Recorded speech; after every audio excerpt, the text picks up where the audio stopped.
തെരഞ്ഞെടുപ്പ് കാലത്ത് V D Satheesan പറഞ്ഞത് കേരളത്തിലെ സ്ത്രീകൾക്ക് KSRTC ബസ്സിൽ സൗജന്യമായി എവിടെയും പോകാമെന്നാണ്. അതായത് സ്ത്രീകൾക്ക് KSRTC ബസ്സിൽ പിക്നിക്കോ തീർത്ഥാടനമോ എന്തുമാവട്ടെ എവിടേക്കും പോകാം. പക്ഷേ ഇന്ന് മന്ത്രിസഭായോഗം കഴിയുമ്പോൾ മുഖ്യമന്ത്രി പറഞ്ഞത് സ്ത്രീകളുടെ സൗജന്യ യാത്ര ഓർഡിനറി ബസ്സിൽ മാത്രം. ഇന്ദിരാ ഗ്യാരണ്ടിയിലൂടെ തെരഞ്ഞെടുപ്പ് കാലത്ത് ഇങ്ങനെയൊന്നുമല്ല വോട്ടർമാരോട് പറഞ്ഞത്. യാതൊരുവിധ പഠനവും നടത്താതെ ആലോചനയുമില്ലാതെ വോട്ട് ലാക്കാക്കി നടത്തിയ വാഗ്ദാനം മാത്രമായിരുന്നു ഇന്ദിരാ ഗ്യാരണ്ടി എന്നാണ് ഇപ്പോൾ വെളിവാകുന്നത്. സർക്കാരിൽ ഇതേപ്പറ്റി അടിമുടി ആശയക്കുഴപ്പം നിലനിൽക്കുകയാണ്. മുഖ്യമന്ത്രിയുടെ ഇന്നത്തെ വാർത്താസമ്മേളനത്തിലും അത് വ്യക്തം. വാർത്താസമ്മേളനം ആകെ നോക്കിയാൽ സുപ്രധാന വിഷയങ്ങളിൽ മുഖ്യമന്ത്രി നൽകിയത് ഒഴുക്കൻ മട്ടിലുള്ള മറുപടികളാണെന്ന് കാണാം. ഉന്നത വിദ്യാഭ്യാസ രംഗത്ത് ഗവർണർ നടത്തിവരുന്ന കാവ്യവൽക്കരണത്തിന് ഒപ്പം നിൽക്കുകയാണ് സർക്കാർ എന്ന ഗുരുതര വിമർശനത്തിന് കാമ്പുള്ള മറുപടി നൽകാൻ പോലുമായില്ല. ഗവർണർക്ക് ഒത്താശ ചെയ്ത് ഉന്നത വിദ്യാഭ്യാസ വകുപ്പും മന്ത്രിയും ഒഴിഞ്ഞുമാറി നിൽക്കുന്നു. സംഘപരിവാർ പ്രേമിയായ ബി അശോകിനെ ആ വകുപ്പിലേക്ക് തന്നെ വഴിതെറ്റാതെ എത്തിച്ചു. ശരിക്കും ഡെഡ്ലി കോംബോ. ഇതേക്കുറിച്ച് ചോദിച്ചാലോ ഇതൊന്നും പ്രശ്നമായി കാണാത്ത മുഖ്യമന്ത്രിയെ കാണാം. 3 ആഴ്ച മുമ്പ് ഈ സർക്കാർ തന്നെ നിയമിച്ച പൊതുവിദ്യാഭ്യാസ സെക്രട്ടറിയെ തൽസ്ഥാനത്ത് നിന്നും മാറ്റി. ആ തീരുമാനത്തിൻ്റെ പേരിൽ സർക്കാരിനെ പിന്തുണച്ച പ്രശംസിച്ച സംഘടന വിശ്വ ഹിന്ദു പരിഷത്താണ്. വി ഡി സതീശൻ്റെ ദുരൂഹമായ മംഗളൂരു ചാർട്ടേഡ് ഫ്ലൈറ്റ് യാത്രയെപ്പറ്റി ചോദിച്ചാൽ ചിരിക്കുന്ന മുഖ്യമന്ത്രിക്ക് ദേഷ്യം വരും. ചോദിക്കാൻ പാടില്ല, അതൊക്കെ വ്യക്തിപരമായ ഇഷ്ടങ്ങളാണത്രേ. ആ ആഡംബര യാത്ര നടത്തുമ്പോൾ അദ്ദേഹം പ്രതിപക്ഷ നേതാവായിരുന്നു എന്നത് മുഖ്യമന്ത്രി സൗകര്യപൂർവ്വം മറന്നു. ഇന്ന് ഈ ചർച്ചയിൽ പങ്കെടുക്കുന്നത് advocate KS Arunkumar CPIM, advocate PM Niyas Congress, M Jayachandran മാധ്യമപ്രവർത്തകൻ. ഞാൻ ആദ്യം കോൺഗ്രസ് പ്രതിനിധി അഡ്വക്കേറ്റ് PM നിയാസിലേക്കാണ് പോകുന്നത്. ശ്രീ PM നിയാസ്, വളരെ ഗാംഭീര്യത്തോടെ വളരെ അഭിമാനബോധത്തോടെ UDF അവതരിപ്പിച്ച, തെരഞ്ഞെടുപ്പിൽ വോട്ടർമാർക്ക് മുമ്പിൽ അവതരിപ്പിച്ച വളരെ പ്രധാനപ്പെട്ട വാഗ്ദാനങ്ങളുടെ ഒരു പരമ്പരയായിരുന്നു ഇന്ദിരാ ഗ്യാരണ്ടി എന്നുള്ളത്. ഇതിപ്പോൾ ഇന്ദിരാ ഗ്യാരണ്ടി ഒരു ഓർഡിനറി ഗ്യാരണ്ടി ആയി പോയല്ലോ. PM നിയാസ്, നോക്കൂ, എങ്ങനെ നിങ്ങൾക്കത് പറയാൻ കഴിയുന്നു? ഞാൻ ആലോചിച്ച് നോക്കട്ടെ, 10 വർഷക്കാലം കൈരളിക്ക് താല്പര്യമുള്ള ഒരു ഗവൺമെൻറ് കേരളത്തിൽ ഭരിച്ചില്ലേ? എന്തായിരുന്നു KSRTCയുടെ അവസ്ഥ? KSRTC മൃതപ്രായമാക്കി മരണശയ്യയിൽ ഇരിക്കുന്ന അവസ്ഥയിലേക്ക് കൊണ്ടുപോയില്ലേ? KSRTC മാത്രമല്ല, പൊതുമേഖലാ സ്ഥാപനങ്ങൾ KSEB എന്തായി? കേരളത്തിലെ വാട്ടർ അതോറിറ്റി എന്തായി? നിങ്ങൾ പറയണം. കേരളത്തിൽ ഏതെങ്കിലും ഒരു വ്യവസായശാലകൾ, കേരളത്തിൻ്റെതായ വ്യവസായശാലകൾ പൊതുമേഖലയിലുള്ളത് ഏതെങ്കിലും ഒന്ന് മെച്ചപ്പെടുത്താൻ കഴിഞ്ഞോ? ഇല്ലല്ലോ. കേരളത്തിലെ പാവപ്പെട്ട SC/ST വിദ്യാർത്ഥികളുടെ സ്റ്റൈപ്പൻഡ് കൊടുക്കാൻ കഴിഞ്ഞു? ഇല്ലല്ലോ. കേരളത്തിലെ പാവപ്പെട്ട ചികിത്സാ സഹായം കൊടുക്കേണ്ടവർക്ക് ചികിത്സാ സഹായം കൊടുക്കാൻ കഴിഞ്ഞു? ഇല്ലല്ലോ. കേരളത്തിലെ പാവപ്പെട്ട പാചക തൊഴിലാളികൾക്ക് ശമ്പളം കൊടുക്കാൻ കഴിഞ്ഞു? ഇല്ലല്ലോ. കേരളത്തിലെ 5-6 മാസക്കാലം കേരളത്തിലെ പാവപ്പെട്ടവർക്ക് വളരെ നിസ്സാരമായി കൊടുക്കേണ്ട പെൻഷൻ ആനുകൂല്യം 4, 5, 6 മാസം കഴിഞ്ഞിട്ടല്ലേ നിങ്ങൾ കൊടുത്തത്? അങ്ങനെയുള്ള നിങ്ങൾ ഞങ്ങളെ കളിയാക്കുന്നു. എന്തിന്? ഈ ഭരണത്തിൽ അധികാരത്തിലേറിയത് നിങ്ങൾക്ക് എല്ലാവർക്കും അറിയില്ല. 18-ാം തീയതിയാണ് കേരളത്തിലെ മന്ത്രിമാർ അധികാരത്തിലേറ്റിയത്. 3 ദിവസം കഴിഞ്ഞിട്ടാണ് മന്ത്രിമാർക്ക് വകുപ്പുകൾ കൊടുത്തത്. അത് കഴിഞ്ഞ് ഞങ്ങളിതാ 15-ാം തീയതി, അതായത് ഒരു മാസം തികയുന്നതിന് മുമ്പ് ഞങ്ങൾ നടപ്പിലാക്കുകയാണ്. എന്താ നടപ്പിലാക്കുന്നത്? KSRTCയിൽ ജാതി മത വ്യത്യാസമില്ലാതെ, പ്രായ വ്യത്യാസമില്ലാതെ എല്ലാവർക്കും നമ്മൾ സൗജന്യമായ യാത്ര കൊടുക്കുകയാണ്. എത്ര കോടിയാണെന്ന് നിങ്ങൾക്ക് വല്ല ധാരണയുണ്ടോ? നിങ്ങൾ കഴിഞ്ഞ തവണ നിങ്ങളുടെ മന്ത്രി, ട്രാൻസ്പോർട്ട് മന്ത്രിയായ ഗണേഷ് കുമാർ എന്താ പറഞ്ഞത്? ഇത് നടപ്പിലാക്കിയാൽ KSRTC പൂട്ടും, ഇത് KSRTCയെ തകർക്കാനുള്ള ശ്രമമാണ്. ഇപ്പം എന്താ നിങ്ങൾ പറയുന്നത്? ഇത് നടപ്പിലാക്കിയത് കുറഞ്ഞുപോയി, അതുകൊണ്ട് KSRTC ഉടനെ പൂട്ടിക്കണമെന്നാണോ നിങ്ങൾ പറഞ്ഞത്? ശരിയാണെങ്കിൽ ഞാൻ മനസ്സിലാക്കേണ്ടത് 80-70 കോടി രൂപ ഒരു മാസത്തിൽ ഞങ്ങൾക്ക് അധിക ചെലവ് വരുന്ന ഒരു പദ്ധതിയാണ് നിങ്ങൾ നടപ്പിലാക്കിയത് എന്ന് പറഞ്ഞാൽ ശരാശരി 800 കോടി രൂപ. മുഖ്യമന്ത്രിയുടെ വാക്കുകൾ കറക്റ്റാണ്, 800 കോടി രൂപ. ഈ 800 കോടി മാത്രമാണ് നമ്മൾ വരാം താങ്കളോട് തന്നെയാണ്. പ്രതിപക്ഷം നേതാവ് എന്ന നിലയിൽ തെരഞ്ഞെടുപ്പ് പ്രചാരണ കാലത്ത് വി ഡി സതീശൻ വീട് കയറി പ്രചാരണം നടത്തുമ്പോൾ പറഞ്ഞത് എന്താണ്? രാഹുൽ ഗാന്ധി ഇവിടെ വന്ന് സംസാരിച്ചപ്പോൾ ഈ വാഗ്ദാനം മുന്നോട്ട് വെച്ചപ്പോൾ പറഞ്ഞത് എന്താണ്? ഇതിൻ്റെ ബാധ്യതകൾ, ഉത്തരവാദിത്വം എന്നത് ഈ വാഗ്ദാനം ചെയ്ത നിങ്ങളുടെ മാത്രം ഉത്തരവാദിത്വമാണ്. അതൊരിക്കലും ഇടതുപക്ഷ ജനാധിപത്യ മുന്നണിയുടെയോ മറ്റു പാർട്ടികളുടെയോ മറ്റു മുന്നണികളുടേതോ അല്ല. നിങ്ങൾ ആളുകൾക്കൊരു ഒരു വാഗ്ദാനം കൊടുത്തു. എന്താണത്? KSRTC എന്നേ ഉള്ളൂ കേട്ടോ, ഓർഡിനറി KSRTC എന്നല്ല. KSRTCയിൽ സൗജന്യ യാത്ര. KSRTCയിൽ എന്തൊക്കെ തരം ബസ്സുകളുണ്ട്? ഓർഡിനറി ബസ് മാത്രമാണോ? എന്തെല്ലാം തരം ബസ്സുകളുണ്ട്? അങ്ങനെയാണെങ്കിൽ നിങ്ങളത് പറയണമായിരുന്നു. ഞങ്ങൾ ഘട്ടം ഘട്ടമായി നടപ്പാക്കും. അല്ലെങ്കിൽ ആദ്യഘട്ടത്തിൽ ഓർഡിനറിയിൽ, തുടർന്നതായി ഇങ്ങനെ നടപ്പാക്കാൻ പരിശ്രമിക്കും. ഇങ്ങനെയൊന്നും അല്ലല്ലോ പറഞ്ഞത്. ചില പരസ്യവാചകത്തിൽ വഞ്ചിതരാകുന്നവരെ പോലെ ആയില്ലേ വോട്ടർമാർ? ഒരു തരത്തിലും അത്തരം വിശദീകരണങ്ങളൊന്നുമില്ലാതെ KSRTCയിൽ ഇങ്ങനെ വനിതകൾക്ക് പൂർണ്ണമായി സൗജന്യ യാത്ര എന്നല്ലേ പറഞ്ഞത്? ഇനിയും സംശയമുണ്ടെങ്കിൽ ആ കാലത്ത് മുഖ്യമന്ത്രിയാകും മുമ്പ് പ്രതിപക്ഷ നേതാവായിരിക്കുമ്പോൾ ശ്രീ വി ഡി സതീശൻ അതാണ് ചോദ്യം. കണ്ടിട്ട് മതി. കാണൂ ശ്രീനിവാസ്, കാണൂ. UDF സർക്കാർ അധികാരത്തിൽ വന്നാൽ നമ്മൾ എന്ത് ചെയ്യുമെന്നുള്ളതിൻ്റെ ഒരു രാഹുൽ ഗാന്ധി ഒരു ഇന്ദിരാ ഗ്യാരണ്ടി പ്രഖ്യാപിച്ചു. അപ്പോൾ അതിൻ്റെ ഡീറ്റെയിൽസ് തരാൻ വേണ്ടിയിട്ടാണ് വന്നത്. സ്റ്റേറ്റ് വൈഡായിട്ട് ഇങ്ങനെ നമ്മൾ പ്രചരണം നടത്തുക വീടുകൾക്ക്. ആദ്യത്തെ ഗ്യാരണ്ടി എന്ന് വെച്ചാൽ നമ്മൾ വന്നു കഴിഞ്ഞാൽ സ്ത്രീകൾക്ക് KSRTC ബസ്സിൽ സൗജന്യ യാത്രയാണ്. സൗജന്യ യാത്ര ഫ്രീ. എവിടെ വേണമെങ്കിലും പോവാം. എവിടെ വേണമെങ്കിലും ടൂറ് പോവാം, തീർത്ഥാടനത്തിന് പോവാം, അമ്പലത്തിൽ പോവാം, എവിടെ വേണമെങ്കിലും പോവാം. കേട്ടല്ലോ, നമ്മൾ അധികാരത്തിൽ വന്നാൽ എവിടെയും പോകാം, ടൂറ് പോകാം, അമ്പലത്തിൽ പോകാം എന്നല്ലേ പറഞ്ഞത്? അതും ആദ്യത്തെ വാഗ്ദാനമാണ്. ആ വാഗ്ദാനത്തെ കുറിച്ചാണ് പറഞ്ഞു കഴിഞ്ഞു. ഞാൻ പറഞ്ഞോളാം. ഇതൊന്ന് സൂം ചെയ്യുക.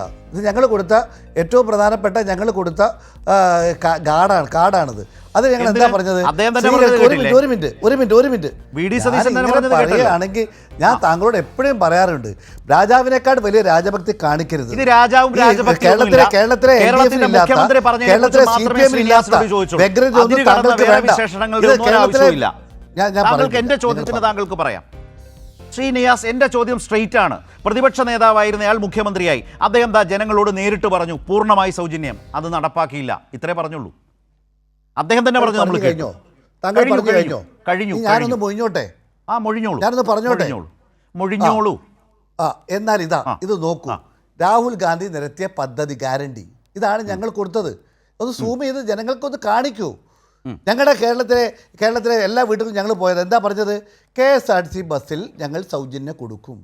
അത് ഓർഡിനറിന്നോ ഫാസ്റ്റ് പാസഞ്ചറോ എല്ലാ ബസ്സിലും എന്നല്ല ഞങ്ങൾ പറഞ്ഞത്. KSRTC ബസ്സിൽ ഞങ്ങൾ കൊടുക്കുമെന്നാണ് പറഞ്ഞത്. അത് ഇറസ്പെക്റ്റീവ് ഓഫ് കാസ്റ്റ്, ക്രീഡ്, സാമ്പത്തിക അവസ്ഥ നോക്കാതെ ഞങ്ങൾ കൊടുത്തു. 5 കൊല്ലം കഴിഞ്ഞ് നിങ്ങൾ കൊടുത്ത പോലെ പ്രതിവർഷം 10 ലക്ഷം പേർക്ക് ഞങ്ങൾ ജോലി കൊടുക്കുമെന്ന് നിങ്ങളുടെ ഒരു സർക്കാർ അധികാരത്തിൽ വരുമ്പോൾ ദേശാഭിമാനിയിലെ ഒന്നാമത്തെ പത്രത്തിൽ കൊടുത്തിട്ട് 5 വർഷവും അധികാരത്തിൽ ഇരുന്നിട്ട് ഒരാൾക്ക് പോലും കൊടുക്കാത്തവരാ നിങ്ങൾ. അതേപോലെ ഇങ്ങനെ നിങ്ങൾ പറഞ്ഞാൽ ഒരു കാര്യം ഞാൻ പറയാം. എന്നോട് ചോദിച്ച ചോദ്യത്തിന് ചോദിക്കാൻ താങ്കൾക്ക് അവകാശമുണ്ട്. ഉത്തരം പറയാൻ എനിക്കാണ് അവകാശം. താങ്കൾ പറയുന്ന ഉത്തരമാണ് ഞാൻ പറയേണ്ടതെന്ന് ക്ഷണിക്കാനുള്ള അവകാശം താങ്കൾക്കില്ല. താങ്കൾ ചോദ്യം ചോദിച്ചാൽ അത് ഉത്തരം ഞങ്ങൾക്ക് പറയാൻ അവകാശമില്ലെങ്കിൽ ദയവായി താങ്കൾ പറഞ്ഞോ. എനിക്ക് അവകാശം ഉള്ളത് കൊണ്ടാണ് താങ്കളോട് ചോദിക്കുന്നത്. ഇന്ദിരാ ഗ്യാരണ്ടിയിലെ ഒന്നാമത്തെ വാഗ്ദാനം നടപ്പാക്കിയില്ല. ചലഞ്ച് ചെയ്യുന്നു. മറുപടി വിശദീകരണം. നിങ്ങൾ ആരാ ചലഞ്ച് ചെയ്യാൻ? വാഗ്ദാനം കൊടുത്തത് ഞങ്ങൾ, വാഗ്ദാനം നടപ്പിലാക്കുന്നത് ഞങ്ങൾ, ജനങ്ങൾക്കത് സന്തോഷപൂർവ്വം സ്വീകരിക്കുന്നു. താങ്കൾ തിരുവനന്തപുരത്താണല്ലോ താമസിക്കുന്നത്. 15-ാം തീയതി ശേഷം താങ്കളൊന്ന് പുറത്തേക്ക് ഇറങ്ങണം. ചെരുപ്പൂരി ജനങ്ങൾ നിങ്ങളെ ഇതുപോലെ വിമർശിച്ചാൽ അടിക്കും. കാരണം എന്താണെന്നറിയോ? അവരേറെ പ്രതീക്ഷയോടുകൂടി കാത്തിരിക്കുകയാണ്. ഇത് പാവപ്പെട്ടവർ കയറുന്ന ബസ്സാണ് KSRTC.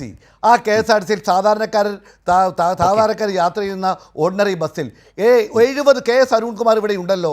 70 കോടി രൂപ ഒരു മാസത്തിൽ, 700 കോടി രൂപ ഒരു കൊല്ലത്തിൽ. അത് ഞങ്ങൾ കൊടുക്കുകയാണ്.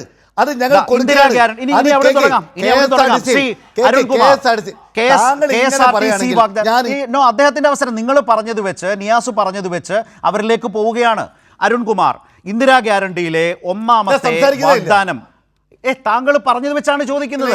ഒന്നാമത്തെ വാഗ്ദാനം നടപ്പായോ? നടപ്പിലാക്കില്ല എന്ന് പറഞ്ഞ് മറുപടി പറയാൻ താങ്കൾ സമ്മതിക്കാതെ നിങ്ങൾ പറഞ്ഞത് വെച്ചാണ് ചോദിക്കുന്നത്.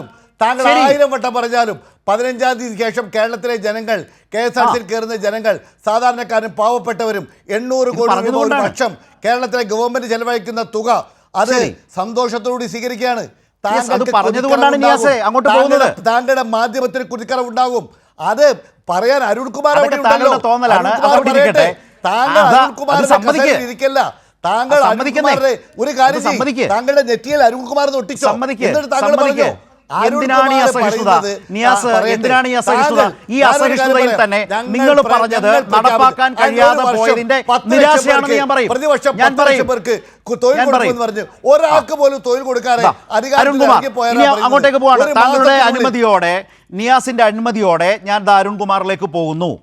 ഇപ്പോൾ ഇന്ദിരാ ഗ്യാരണ്ടിയിലെ ഒന്നാമത്തെ സുപ്രധാന വാഗ്ദാനം, UDF സർക്കാർ അധികാരത്തിൽ വന്നാൽ KSRTCയിൽ വനിതകൾക്ക് സൗജന്യ യാത്ര, അത് നടപ്പാക്കി.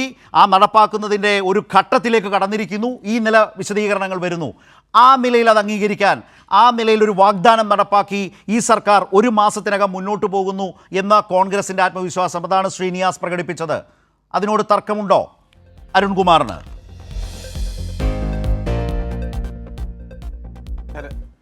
ശരത്ത്, ഈ ചർച്ചയുടെ ഇടയിൽ തന്നെ ഒരു വീഡിയോ കാണിച്ചിരുന്നു. ആ വീഡിയോയിൽ ബഹുമാനപ്പെട്ട മുഖ്യമന്ത്രി VD സതീശൻ തന്നെ ഭവന സന്ദർശനം നടത്തുമ്പോൾ അദ്ദേഹം ഇന്ദിരാ ഗ്യാരണ്ടിയെക്കുറിച്ച് വിവരിക്കുന്നതാണ് നമ്മൾ കേട്ടത്.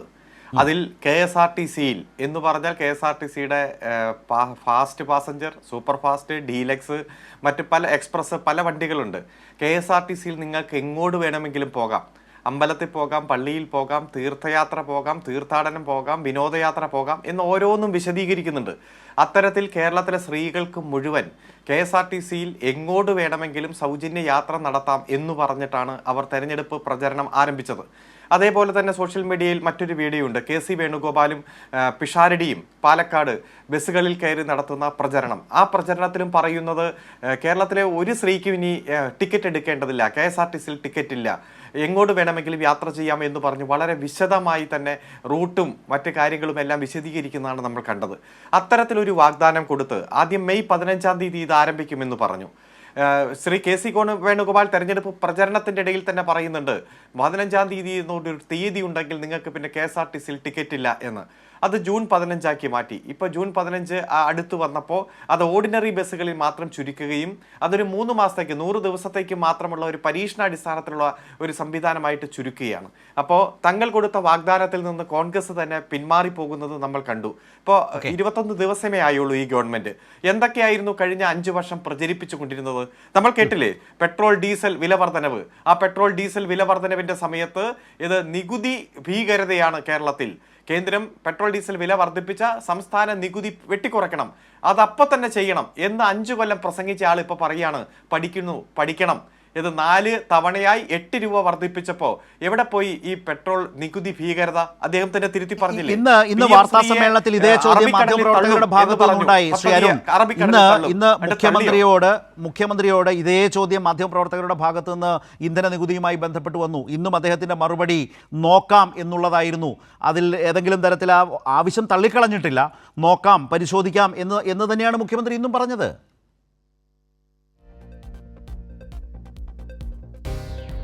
അല്ല, അദ്ദേഹം കഴിഞ്ഞ 5 വർഷം അപ്പം നോക്കാതെയാണോ പഠിക്കാതെയാണോ പ്രതികരിച്ചു കൊണ്ടിരുന്നത്? സംസ്ഥാനത്തിന്റെ സാമ്പത്തിക സ്ഥിതിയുടെ സാഹചര്യങ്ങൾ പറഞ്ഞുകൊണ്ട് അത്തരത്തിൽ നികുതി വെട്ടിക്കുറയ്ക്കാൻ കഴിയില്ല എന്ന് അന്നത്തെ ധനകാര്യമന്ത്രി അടക്കം പറയുമ്പോൾ എത്ര മോശമായിട്ടാണ് ഇദ്ദേഹം പ്രതികരിച്ചു കൊണ്ടിരുന്നത്? PM ശ്രീയുമായി ബന്ധപ്പെട്ടുകൊണ്ടല്ലേ എത്ര രൂക്ഷമായിട്ടുള്ള ആരോപണമാണ് നടത്തിയത്? PM ശ്രീയെ ഞങ്ങൾ അധികാരത്തിൽ വന്നാൽ അറബിക്കടലിൽ തള്ളുമെന്ന് പറഞ്ഞ മന്ത്രി ഉണ്ടല്ലോ, എന്നിട്ട് അറബിക്കടലിൽ തള്ളിയോ? ഇപ്പൊ പോയി ഒപ്പിട്ട് അതിന്റെ വിഹിതം മേടിക്കുന്നൊക്കെ നമ്മൾ കാണുകയല്ലേ? അതുപോലെ കടമെടുക്കാതെ കേരളത്തിന്റെ ഖജനാവ് നിറയ്ക്കാൻ കഴിയുന്ന മാന്ത്രിക വിദ്യ ഞങ്ങൾക്കറിയാം, അതുകൊണ്ട് ഞങ്ങൾക്ക് വോട്ട് ചെയ്യൂ എന്ന് പറഞ്ഞവർ അധികാരത്തിലെത്തി 3-ാം ദിവസം 1800 കോടി രൂപയാണ് കടമെടുത്തത്. ഇപ്പൊ 6800 കോടി രൂപ കടമെടുക്കുന്നു. എവിടെയാണ് ആ മാന്ത്രിക വിദ്യ? അതുപോലെ PSCയുമായി ബന്ധപ്പെട്ടുകൊണ്ട് റാങ്ക് ലിസ്റ്റ് ഞങ്ങൾ എക്സ്റ്റെൻഡ് ചെയ്യുന്നതാണ് രീതി എന്ന് പറഞ്ഞവർ എക്സ്റ്റെൻഡ് ചെയ്യുന്ന ഉത്തരവിട്ട് 3-ാം ദിവസം അത് പിൻവലിച്ചു പോകുന്ന സാഹചര്യം നമ്മൾ കണ്ടില്ലേ? 10 മിനിറ്റ് കിട്ടിയാൽ മുനമ്പം പ്രശ്നം പരിഹരിക്കും എന്ന് പറഞ്ഞ് എത്ര ദിവസമാണ് വെല്ലുവിളി നടത്തിയത്? എന്നിട്ട് ആ വെല്ലുവിളി കഴിഞ്ഞ് 10 ദിവസം കഴിഞ്ഞ് 20 ദിവസം കഴിഞ്ഞല്ലോ. എല്ലാം പോട്ടെ, ഒരു സമരഗേറ്റ് അത് പറയാതെ നമുക്ക് കഴിയുമോ? മെയ് 19-ാം തീയതി സ്വന്തം ഫേസ്ബുക്ക് പേജിലൂടെ ഒരു പോസ്റ്റ് ഇട്ട് സ്വന്തം 1-ാം നമ്പർ കാറ് അങ്ങ് പുറത്തേക്ക് ഇറങ്ങുമ്പോൾ 10 കൊല്ലമായി അടച്ചിട്ടിരിക്കുന്ന ആ ഗേറ്റ് ഞാൻ തുറന്നു എന്ന് പറഞ്ഞു. മാധ്യമപ്രവർത്തകർക്ക് ഏത് സമയത്തും കയറി ഇറങ്ങാം എന്നൊക്കെ പറഞ്ഞ് ഇപ്പൊ മാധ്യമ വിലക്കടക്കം ഏർപ്പെടുത്തിയിരിക്കുന്നു. അതായത് എന്തൊക്കെയാണോ കേരളത്തിൽ അന്ന് പ്രതിപക്ഷ നേതാവായിരിക്കുമ്പോൾ VD സതീശൻ പറഞ്ഞത് അതിന് ഘടകവിരുദ്ധമായി മുഖ്യമന്ത്രി ആയിരിക്കുമ്പോൾ പ്രവർത്തിക്കുന്നു. അതുകൊണ്ട് ഇന്ദിരാ ഗ്യാരണ്ടി എന്ന് പറഞ്ഞ് നടപ്പാക്കുമെന്ന് പ്രഖ്യാപിച്ച പദ്ധതികൾ തന്നെ അവർ തന്നെ അട്ടിമറിച്ചിരിക്കുന്ന കാഴ്ചയാണ് കാണുന്നത്. ഇതെല്ലാം കൃത്യമായി തന്നെ ജനം വിലയിരുത്തുന്നുണ്ട്. അടുത്ത റൗണ്ടിൽ താങ്കളിലേക്ക് വരാം. ശ്രീ M ജയചന്ദ്രൻ, ഇവിടെ ഇപ്പോൾ PM നിയാസ് കോൺഗ്രസ് സർക്കാരിൻ്റെ ഭാഗത്ത് നിന്ന് ഈ പദ്ധതി അല്ലെങ്കിൽ ഈ വാഗ്ദാനം നടപ്പാക്കുന്നതിൻ്റെ മികവാർന്ന തുടക്കം എന്ന നിലയിലാണ് അതേക്കുറിച്ച് പറഞ്ഞത്. ആ വാഗ്ദാനം ആ നിലയിൽ പാലിക്കപ്പെടുന്നു എന്നാണ് പറഞ്ഞത്. ഇവിടെ വാഗ്ദാനം എന്നത് പരീക്ഷണമായി പരിമിതപ്പെടുന്നു. ഒരു 100 ദിവസത്തേക്കുള്ള പരീക്ഷണമായി അത് മാറുന്നു. മാത്രമല്ല ഓർഡിനറി സർവീസുകളിലേക്ക് എന്ന് പറയുമ്പോൾ വളരെ പരിമിതമാണ് KSRTC ഓർഡിനറി സർവീസിൻ്റെ കേരളമാകെയുള്ള വ്യാപനം. മുഖ്യമന്ത്രി തന്നെ ഇന്ന് വാർത്താ സമ്മേളനത്തിൽ അത് സമ്മതിച്ചതല്ലേ? തെക്കൻ കേരളം ഒഴിച്ചാൽ, തിരുവനന്തപുരം അടക്കം ചില ജില്ലകൾ ഒഴിച്ചാൽ, മലബാറിലേക്കടക്കം ശ്രീ PM നിയാസൊക്കെ ജീവിക്കുന്ന മലബാറിലേക്ക്, കോഴിക്കോട്ടേക്കടക്കം മുഖ്യമന്ത്രി തന്നെ സമ്മതിച്ചാണ് കേട്ടോ. അത് ഇനി അദ്ദേഹം എന്നോട് അതിൽ കുപിതനാവേണ്ട കാര്യമില്ല. ഒരു കാര്യം ശരിയാണ് എന്ന് പറഞ്ഞുകൊണ്ടാണ് മുഖ്യമന്ത്രി തന്നെ അക്കാര്യം പറഞ്ഞത്. ഇത്തരമൊരു സാഹചര്യത്തിൽ ഓർഡിനറിയിലേക്ക് മാത്രം ഇങ്ങനെ ഒരു വാഗ്ദാനം പരിമിതപ്പെടുത്തുന്നു. പക്ഷേ സർക്കാർ അല്ലെങ്കിൽ പ്രതിപക്ഷം UDF അങ്ങനെ ഒരു പാറ്റേണേ ആയിരുന്നില്ല തെരഞ്ഞെടുപ്പ് കാലത്ത് ഇതേക്കുറിച്ച് നൽകിയിരുന്നത്. അത് പൂർണ്ണമായി സ്ത്രീകൾക്ക് KSRTC ബസ്സുകളിൽ സൗജന്യം എന്നുള്ളതായിരുന്നു. അതുകൊണ്ടാണ് ഞാൻ പറഞ്ഞത് ആ നിലയിൽ ആ വാഗ്ദാനം നടപ്പാക്കിയിട്ടില്ല എന്നൊരു കാഴ്ചപ്പാട് ഇന്ന് രൂപീകരിക്കാൻ, ആ കാഴ്ചപ്പാട് മുന്നോട്ട് വെക്കാൻ അവകാശമുണ്ട് എന്ന് ഞാൻ പറഞ്ഞത് അതുകൊണ്ടാണ്. താങ്കൾ ഇന്ന് മുഖ്യമന്ത്രി അതേക്കുറിച്ച് പറഞ്ഞതുകൂടി ശ്രദ്ധിച്ചിട്ടുണ്ടാവുമല്ലോ. ആത്മവിശ്വാസത്തോടുകൂടി ഈ പദ്ധതിയുമായി മുന്നോട്ട് പോകുന്ന മുഖ്യമന്ത്രിയാണോ വാർത്താ സമ്മേളനത്തിൽ ശ്രീ ജയചന്ദ്രൻ താങ്കൾ കണ്ടത്? ഇതില് ഈ കേൾക്കാൻ വളരെ സുഖമുള്ള ഒരു പദ്ധതിയാണ് സ്ത്രീകൾക്കുള്ള സൗജന്യ യാത്ര എന്ന ഇന്ന് മുഖ്യമന്ത്രി ആവർത്തിച്ച് പ്രഖ്യാപിച്ചു 15-ാം തീയതി നടപ്പിലാക്കാൻ പോകുന്ന പ്രിയദർശിനി പദ്ധതി. കേൾക്കാൻ വളരെ സുഖമുണ്ട്. ഞാൻ അതുമായി ബന്ധപ്പെട്ട കാര്യങ്ങൾ അഡ്വക്കേറ്റ് നിയാസ് പറയും എന്നാണ് ഞാൻ പ്രതീക്ഷിച്ചത്. പക്ഷെ അദ്ദേഹം തുടങ്ങിയത് തന്നെ മറ്റൊരു രാഷ്ട്രീയ കാരണം പറഞ്ഞുകൊണ്ടാണ് തുടങ്ങുന്നത്. അപ്പൊ അതിന് തന്നെ മറുപടി പറയണം, എന്നിട്ട് ഇതിലേക്ക് വരാമെന്ന് വിചാരിക്കുന്നു. ശ്രീ നിയാസ് പറഞ്ഞത് മുൻ സർക്കാരിലെ ഗതാഗത മന്ത്രി ശ്രീ KB ഗണേഷ് കുമാർ KSRTCയെ മൃതപ്രായമാക്കി. അഡ്വക്കേറ്റ് നിയാസിന്റെ പ്രയോഗം അതാണ്, മൃതപ്രായമാക്കി എന്ന് തന്നെയാണ്. ഞാൻ അത് കുറിച്ച് വെക്കുകയും ചെയ്തു. അതിന് മറുപടി പറഞ്ഞുകൊണ്ട് തന്നെ ഇതിലേക്ക് വരേണ്ടതുണ്ട് താങ്കളുടെ ചോദ്യത്തിലേക്ക് എന്നാണ് ഞാൻ വിചാരിക്കുന്നത്. പ്രിയപ്പെട്ട ശ്രീ നിയാസ്, താങ്കളൊന്ന് മനസ്സിലാക്കണം, കണക്കുകളാണ്. നിങ്ങളുടെ നിയമസഭാ സാമാജികരുടെ മുമ്പിൽ നേരത്തെ തന്നെ ഉണ്ട്. നേരത്തെ നിങ്ങൾക്ക് 22 പേരാണല്ലോ കഴിഞ്ഞ സഭയിൽ കോൺഗ്രസിനുണ്ടായിരുന്നത്. പ്രതിപക്ഷ നേതാവ് ഉൾപ്പെടെ ആരോട് ചോദിച്ചാലും കിട്ടും ഈ കണക്കുകളൊക്കെ. കാര്യം മാർച്ച് 15-നാണ് ഇലക്ഷൻ പ്രഖ്യാപിച്ചത്. അതിനു മുമ്പ് വന്ന കണക്ക് പ്രകാരം 2025-26 കാലയളവിൽ KSRTCയുടെ ശരാശരി പ്രതിദിന കളക്ഷൻ ഏകദേശം 8 മുതൽ 9 കോടി വരെയായി ഉയർന്നിട്ടുണ്ട്. 2025 ഡിസംബറിൽ ശരാശരി പ്രതിദിന വരുമാനം 8.34 കോടിയും 2026 ജനുവരിയിൽ 8.86 കോടിയും ആയിരുന്നു. പിന്നെ ഉത്സവകാലങ്ങളിലും പ്രത്യേക ദിവസങ്ങളിലും 2025 സെപ്റ്റംബറിൽ 10.19 കോടി 10.19 കോടി അതെ 10.19 കോടി വരുമ്പോ 2025 ഡിസംബർ 16 ആ തീയതി തന്നെ എടുത്തു പറയുകയാണ് 11.53 കോടി പ്രതിദിന കളക്ഷനാണ്. 2026 ജനുവരി 6 ഈ വർഷം ജനുവരി 6-ന് 13.01 കോടി എന്ന റെക്കോർഡ് കളക്ഷനും നേടി. പക്ഷേ ശ്രീ PM നിയാസിന്റെ അഭിപ്രായം എന്താണ്? KB ഗണേഷ് കുമാർ KSRTCയെ മൃതപ്രായമാക്കി. അപ്പൊ താങ്കളുടെ വളരെ മോശപ്പെട്ട ഒരു പൊളിറ്റിക്കൽ സ്റ്റേറ്റ്മെന്റ് ആണ് ഇത് എന്നുള്ളത് താങ്കളെ ഒരിക്കലും അംഗീകരിക്കില്ല, എനിക്കറിയാം. പക്ഷെ ഞാനത് അതിനെ അങ്ങനെയാണ് കാണുന്നതെന്ന് പറയുകയാണ്. താങ്കൾ എന്ന രാഷ്ട്രീയ നേതാവിന്റെ വളരെ മോശപ്പെട്ട ഒരു പൊളിറ്റിക്കൽ സ്റ്റേറ്റ്മെന്റ് ആയിട്ട് ഞാൻ ഇതിനെ എടുക്കുന്നു. ഇനി പിന്നെ ഇത് നല്ല കേൾക്കുമ്പോൾ നല്ല സുഖമുള്ള പദ്ധതിയാണ്. അങ്ങനെയാണല്ലോ ഈ പിന്നെ ഇദ്ദേഹത്തിന്റെ പ്രതിപക്ഷ നേതാവിന്റെ ആ സംഗതി മുമ്പേ സ്ഥലത്ത് കാണിച്ചത്. ഓരോ വീടുകളിലും ചെന്ന് ഉത്സവത്തിന് പോവാം, പിന്നെ പിൽഗ്രിമേജിന് പോവാം, എവിടെയും പോവാം. കേരളത്തിൽ നിന്ന് പുറപ്പെടുന്ന ഏത് KSRTC ബസ്സിലും പോവാം. അങ്ങനെ ഇന്ന ഫ്ലീറ്റ് എന്ന് പറഞ്ഞില്ല, ഓർഡിനറി ഫ്ലീറ്റ് എന്ന് പറയണമായിരുന്നു അങ്ങനെയാണെങ്കിൽ. അല്ലെങ്കിൽ ഇപ്പൊ തന്നെ പറഞ്ഞിരിക്കുന്നത് ഓർഡിനറി എന്ന് പറയുന്നതിൽ ലിമിറ്റഡ് സ്റ്റോപ്പ് ഓർഡിനറി എന്ന് പറഞ്ഞ പ്രത്യേകതരം സർവീസ് ഉണ്ട്. അത് സാധാരണഗതിയിൽ ഫാസ്റ്റ് പാസഞ്ചറിനേക്കാളും വേഗത്തിൽ എത്തുന്ന സർവീസുകളാണ് ഓടുന്ന സ്ഥലങ്ങളിലെല്ലാം ഉള്ളത്. അപ്പൊ ഈ LS ഓർഡിനറി എന്ന് ബോർഡ് വെച്ച് ഓടുന്നതിൽ ഈ സ്ത്രീകൾക്ക് കയറാമോ? അത് പറഞ്ഞിട്ടില്ല, നിയാസും പറഞ്ഞില്ല. പറയുമെന്ന് വിചാരിക്കുന്നു, അതിരിക്കട്ടെ. അപ്പോ ഒരു ദിവസം എന്നിട്ടും ഇപ്പൊ ഈ ഇത്രയും റെക്കോർഡ് കളക്ഷൻ ഉണ്ടായിട്ടും പ്രതിദിന വരുമാനം ഈ ശരാശരി 25-26 വർഷത്തിൽ ഇത്രയായിട്ടും സർക്കാർ ഒരു ദിവസം കേട്ടോ സ്ഥലത്തെ. ഒരു ദിവസം 4 കോടി രൂപയാണ്, 400 ലക്ഷം രൂപയാണ് ഒരു ദിവസം KSRTC കൊടുക്കുന്നത്. ദൈനംദിന ചെലവുകൾ, ദൈനംദിന ചെലവുകളിലാണല്ലോ ശമ്പളവും പെൻഷനും ഒക്കെ വരുന്നത്, ഇതിന്റെ ബസ്സിന്റെ മറ്റു ചെലവുകളൊക്കെ. ഒരു ദിവസം 4 കോടി രൂപ എന്ന് പറഞ്ഞാൽ ഒരു മാസം 120 കോടി രൂപ. എത്രയായി ഒരു വർഷം? കൂട്ടിയാൽ മതിയല്ലോ, 1500 കോടി ആവുമല്ലോ. പിന്നെ ആ നിലയ്ക്കുള്ള ചെലവ് ഇപ്പൊ ചെയ്യുന്ന സർക്കാർ. ഇത്രയും വരുമാനം ഈ KB ഗണേഷ്കുമാറിന്റെ കാലത്ത് ഉണ്ടാക്കിയിട്ട് ഇതാണ് സ്ഥിതി. അപ്പൊ ഇനിയിപ്പോ മുഖ്യമന്ത്രി എന്ന് പറഞ്ഞതുപോലെ തന്നെ ചെലവ് എത്രയാണ് വരാൻ പോകുന്നത് ഇതിന്? ഈ ഓർഡിനറി ആണെങ്കിൽ ഒരു വർഷം, ഇപ്പം അദ്ദേഹം ഒരു വർഷത്തെ കണക്കൊക്കെ പറഞ്ഞു, നിയാസ് ഇവിടെ ആ കണക്ക് പറഞ്ഞു എന്ന് ഞാൻ ഓർക്കുന്നില്ല, ഈ 700-800 കോടി എന്നുള്ളത്. പക്ഷേ ഗതാഗത മന്ത്രിയുടെ ഒരു കണക്കനുസരിച്ച്, ഞാൻ മനസ്സിലാക്കിയ കണക്കനുസരിച്ച്, പിന്നെ 3 മാസത്തേക്കാണ് ഇപ്പോഴത്തെ ഈ ഒരു പദ്ധതി പ്രഖ്യാപിച്ചിരിക്കുന്നത്. ഈ 3 മാസത്തേക്ക് കഴിയുമ്പോൾ അത് വീണ്ടും റിവ്യൂ ചെയ്യും. റിവ്യൂ ചെയ്തിട്ട് ഇതെന്ത് വേണം ഇക്കാര്യത്തിൽ എന്നുള്ളത് അപ്പോഴാണ് തീരുമാനിക്കുക. പക്ഷെ മുഖ്യമന്ത്രി പറയുന്നത് ഒരു വർഷത്തെ കണക്കാണ്. അപ്പൊ UDF-ലും മന്ത്രിസഭയിലും ഇത് സംബന്ധിച്ച് ധാരണ ഏകോപനമൊന്നും ഇല്ലേ? കേൾക്കുന്ന ഒരു സാധാരണ പൗരനായി എനിക്ക് തോന്നിയ സംശയമാണ് ഞാൻ ചോദിക്കുന്നത്. അങ്ങനെയാണോ ജനങ്ങളോട് പറയുന്നത്? ഞാനും ചോദിച്ചതാണ്.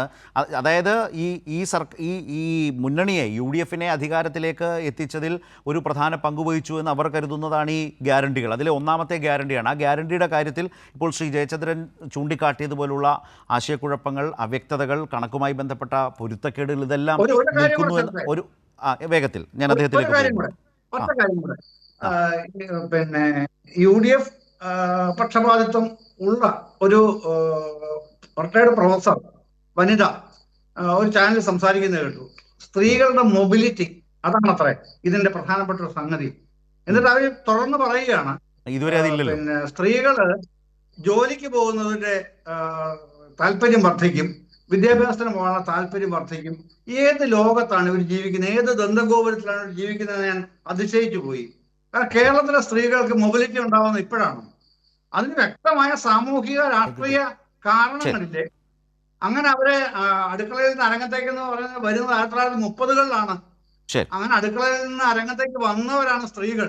ഇതൊന്നും UDF-നെ പ്രതിനിധീകരിച്ച് ചർച്ചയ്ക്ക് വന്നിരിക്കുന്ന ഇവരൊന്നും അറിയുന്നില്ലേ? അപ്പൊ സ്ത്രീകളുടെ മൊബിലിറ്റി ഇവിടെ നേരത്തെ സംഭവിച്ചതാണ് സാർ. ഓക്കെ അതിൽ ലോകം ശ്രദ്ധിക്കുന്ന ഒന്നാണ് കുടുംബശ്രീ എന്ന് പറയുന്നത്. കുടുംബശ്രീയിലൂടെ തന്നെ നമ്മൾ കേരളം മുന്നോട്ട് വെച്ചിട്ടുള്ള എന്താ പറയുന്നത് തൊഴിൽ മേഖലയുണ്ട്, സ്ത്രീകൾ കൊടുത്ത തൊഴിൽ മേഖലയുണ്ട്. ആ നിലയിലൊക്കെ തന്നെ വളരെ വിപുലമായി വ്യത്യസ്തമായി പോയൊരു കേരളത്തിൻ്റെ ആ സ്ത്രീ മുന്നേറ്റത്തിൻ്റെ, സ്ത്രീ ശാക്തീകരണത്തിൻ്റെ ഒരു തലം നമ്മുടെ മുമ്പിൽ നിൽക്കുമ്പോൾ ഇത്തരം വിദണ്ഡവാദങ്ങളല്ല യഥാർത്ഥത്തിൽ വേണ്ടത്. നേരത്തെ ശ്രീ ജയചന്ദ്രൻ പറഞ്ഞതുമായി കണക്ട് ചെയ്ത് ഞാൻ പറഞ്ഞു എന്നേ ഉള്ളൂ. മുമ്പ് ശ്രീ നിയാസ് ഇവിടെ വന്ന ഒരു അഭിപ്രായങ്ങൾ കേട്ട് കാണുമല്ലോ. അതായത് ആശയക്കുഴപ്പം പല രൂപത്തിൽ നിൽക്കുന്നു, ഇതിനു വേണ്ടി വരുന്ന വലിയ സാമ്പത്തിക ബാധ്യതയുടെ പ്രശ്നമുണ്ട്. ഇത് വാഗ്ദാനത്തിനപ്പുറം ഒരു പരീക്ഷണമായി ആണ് ഇപ്പോൾ ജനങ്ങളുടെ മുമ്പിൽ അവതരിപ്പിക്കുന്നത്. ഒരു വാഗ്ദാനം, ഒരു പൊളിറ്റിക്കൽ ഓഫറാണ്. അത് കൊടുത്ത് അത് നടപ്പാക്കി അത് സെലിബ്രേറ്റ് ചെയ്യുന്നൊരു UDF-നെയോ സർക്കാരിനെ കാണാനില്ല എന്നുള്ളതാണ് ഞാൻ പറയാൻ ശ്രമിച്ചത്. താങ്കൾക്കത് മനസ്സിലായി കാണുമെന്ന് വിചാരിക്കുന്നത്. ഇപ്പോൾ വേറൊരു കാര്യത്തിൽ പറഞ്ഞാൽ, ഇപ്പോൾ തെരഞ്ഞെടുപ്പ് കാലത്ത് ഈ വാഗ്ദാനവുമായി ജനങ്ങൾക്ക് മുമ്പിലേക്ക് പോകുമ്പോൾ ഏതാണ്ട് നാടോടിക്കാറ്റിലെ ദാസനെയും വിജയനെയും പോലെയാണ്. അവർ പശുവിനെ വാങ്ങുമ്പോൾ വലിയ ആവേശത്തിലാണ്. അന്നവർ ഐശ്വര്യത്തിൻ്റെ സൈറണായിട്ടാണ് കാണുന്നത്. തെരഞ്ഞെടുപ്പ് കാലത്ത് ഇത് ഉറക്കെ വിളിച്ച് പറയുമ്പോൾ, വീടാന്തരം പോയി VD സതീശനടക്കം വോട്ടർമാരോട് ഇത് പറയുമ്പോൾ ഇതൊരു ഐശ്വര്യത്തിൻ്റെ സൈറൺ, അധികാരത്തിലേക്ക് മടങ്ങി വരാനുള്ളൊരു വലിയ ഐശ്വര്യത്തിൻ്റെ പ്രതീകം പോലെ കണ്ടു. പിന്നീട് ഇതേ ദാസനും വിജയനും ആ സിനിമയിൽ കുറേ കഴിയുമ്പോൾ ഈ പശുവിൻ്റെ അമറൽ കേൾക്കുമ്പോൾ അവർക്കുണ്ടാകുന്ന ഒരു അസ്വസ്ഥതയുണ്ട്. ഇപ്പോൾ അധികാരത്തിലെത്തി കഴിയുമ്പോൾ മുഖ്യമന്ത്രി അടക്കം ഗതാഗത മന്ത്രി അടക്കം ഈ ഓഫർ വാഗ്ദാനവുമായി ബന്ധപ്പെട്ട് അവർ നേരിടുന്ന ഏതാണ്ട് ഒരു സമാനമായ ഒരവസ്ഥയിലെ ദാസൻ്റെയും വിജയൻ്റെയും അതേ അവസ്ഥയിലല്ലേ ഇപ്പോൾ യഥാർത്ഥത്തിൽ കേരളത്തിലെ സർക്കാർ നിൽക്കുന്നത്? പറഞ്ഞും പോയി, എന്നാൽ ഇത് മുന്നോട്ട് കൊണ്ടുപോകാനും വയ്യ. അതിൻ്റെ ബാധ്യത എങ്ങനെ താങ്ങുമെന്ന പ്രശ്നം ഇതിനിടയിൽ കിടന്ന്, ആ നടുക്കടലിൽ കിടന്ന് തുഴയുകയല്ലേ സത്യസന്ധമായി പറഞ്ഞാൽ ഈ സർക്കാർ? നോക്കൂ ശരത്തെ, ഈ ദാസനും വിജയനും ഒക്കെ അധികാരത്തിൽ 10 വർഷം അധികാരത്തിലിരുന്നവർ അധികാരത്തിൽ നിന്ന് പോയി. അവരൊക്കെ പറഞ്ഞ കാര്യങ്ങളൊന്നും നടപ്പിലാക്കാൻ അവർക്ക് കഴിഞ്ഞില്ല. ഞങ്ങളാരുമല്ല അതിൻ്റെ കുറ്റവാളികൾ. അതിൻ്റെ കുറ്റവാളികൾ നിങ്ങൾ തന്നെയാണ്. ഇപ്പോൾ ജയചന്ദ്രൻ വലിയ രീതിയിൽ പറഞ്ഞല്ലോ, KSRTC അങ്ങ് വലിയ സ്വപ്ന തുല്യമായ നേട്ടങ്ങൾ നേടിയെന്ന്. എൻ്റെ ജയചന്ദ്ര, അവിടെ ജോലി ചെയ്യുന്ന എത്രയോ പേരുണ്ട്. അവർക്ക് ശമ്പളം കൊടുക്കാൻ നിങ്ങൾക്ക് കഴിഞ്ഞോ? അവരുടെ പെൻഷനുള്ള ആളുകൾ എത്ര പേര് ആത്മഹത്യ ചെയ്തു എന്നറിയോ? പെൻഷൻ കിട്ടാത്തതിൻ്റെ പേരിൽ ജയേന്ദ്രന് വല്ല ധാരണയുണ്ടോ? ഇത്രയൊക്കെ കൊന്നുകൂടിയ വരുമാനം ഉണ്ടായിട്ട് എന്തേ നിങ്ങൾ ശമ്പളം കൊടുക്കാഞ്ഞത്? എന്തേ നിങ്ങൾ പെൻഷൻ കൊടുക്കാഞ്ഞത്? അപ്പോൾ ഇത് പെൻഷനുകൾ ആ പണമൊക്കെ നിങ്ങൾ അടിച്ചു മാറ്റിയതാണോ? അല്ലല്ലോ. നിങ്ങൾക്കവിടെ നിത്യനിദാന ചെലവുകൾക്ക് പോലും ഇല്ലാത്തതുകൊണ്ടാണല്ലോ ശമ്പളം കൊടുക്കാൻ കഴിയാതിരുന്നത്. മാസങ്ങളോളം പെൻഷൻ കൊടുത്തിട്ടില്ലല്ലോ. അപ്പോൾ പെൻഷൻ കൊടുക്കാൻ 8-ാം തീയതി കൊടുക്കാം, അടുത്ത മാസം 10-ാം തീയതി കൊടുക്കാം, എങ്ങനെ പറഞ്ഞ് എത്ര സമരം CIT നടത്തി. ഞങ്ങൾ നടത്തി പോട്ടെ, CIT നടത്തി. അപ്പോൾ അതവിടെ നിൽക്കട്ടെ. പിന്നെ ഇവിടെ നമ്മുടെ അരുൺകുമാറെ, ഞാൻ മലയാളത്തിൽ വായിക്കാം. ഇന്ദിരാ ഗ്യാരണ്ടി, സ്ത്രീകൾക്ക് KSRTC ബസ്സുകൾ സൗജന്യ യാത്ര, അങ്ങനെയാണ് ഞങ്ങൾ പറഞ്ഞത്. അവിടെ നിങ്ങൾ VD സതീശൻ്റെ വായിച്ചല്ലോ, സൗജന്യ യാത്ര എന്ന് തന്നെ പറഞ്ഞത്. അത് ഇന്ന ബസ്സുകളിൽ നിന്ന് പറഞ്ഞിട്ടില്ല.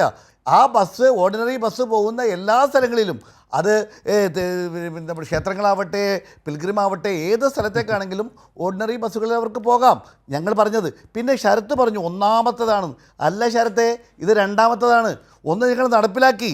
മുതിർന്ന പൗരന്മാരുടെ ക്ഷേമത്തിനായി പ്രത്യേക വകുപ്പ് ഞങ്ങൾ ആദ്യത്തെ മന്ത്രിസഭയിൽ പാസ്സാക്കി. ശരത്തെ, താങ്കൾക്കത് മനസ്സിലാവില്ല.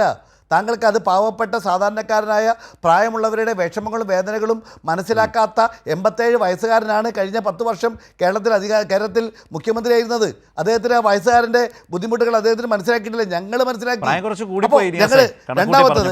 രണ്ടാമത്തത് ഞാൻ പറഞ്ഞു തീർക്കാം. രണ്ടാമത്തത് താങ്കൾ പറഞ്ഞത് ഒരു കാര്യം താങ്കളോട് പറയാനുള്ളത്, ഞങ്ങളത് മാത്രമല്ല ഞങ്ങൾ നടപ്പിലാക്കാൻ പോകുന്നത്. നിങ്ങൾ മനസ്സിലാക്കേണ്ടത്, ഞങ്ങൾ ആദ്യത്തെ മന്ത്രിസഭയിൽ ഞങ്ങൾ എടുത്ത തീരുമാനങ്ങളെക്കുറിച്ച് വല്ല ധാരണയുണ്ടോ? 1000 രൂപ വർദ്ധിപ്പിക്കാൻ നിങ്ങളോട് ആവശ്യപ്പെട്ട് നടത്താത്ത നമ്മുടെ പിന്നെ ആശാ വർക്കർമാർക്ക് വരെ ഞങ്ങൾ കൊടുത്തു. ഞങ്ങളുടെ പ്രിയപ്പെട്ട അരുൺകുമാറെ, ഒന്ന് 19-ാം തീയതി വരെ കാത്തിരിക്കൂ. അരുൺകുമാർ ബോധം കെടാതിരിക്കാൻ ഒന്ന് പ്രത്യേക ട്രീറ്റ്മെൻറ്റൊക്കെ എടുക്കണം. കാരണം അത് കേരളത്തിലെ ജനങ്ങൾ ആവേശപൂർവ്വം കാത്തിരിക്കുക 19-ാം തീയതിക്ക്. ഞങ്ങൾ അധികാരത്തിൽ വന്ന 5 കൊല്ലോ 10 കൊല്ലോ 15 കൊല്ലം ആയിട്ടില്ല. എല്ലാം ശരിയാകുമെന്ന് പറഞ്ഞ് 10 കൊല്ലമായിട്ട് ഒന്നും ശരിയാവാതെ ഗജരാവുമായി മുന്നോട്ട് പോയ ആളുകളാണ് നിങ്ങൾ. എന്നിട്ട് നിങ്ങൾ കൊടുക്കാനുള്ള പൈസ കൊടുക്കാതെ ഞങ്ങളുടെ കയ്യിൽ പണമുണ്ട് എന്ന് പറഞ്ഞുകൊണ്ട് മുന്നോട്ട് കൊണ്ടുപോയാലാണ് നിങ്ങൾ. നിങ്ങളുടെ തട്ടിപ്പും വെട്ടിപ്പും ഒക്കെ ഞങ്ങൾ ഇവിടെ പുറത്തെത്തിച്ചിരിക്കുകയാണ്. ആ പുറത്തെത്തിച്ചിട്ട് തട്ടിപ്പുകൾ ജനങ്ങൾക്ക് ബോധ്യപ്പെട്ടിരിക്കുകയാണ്.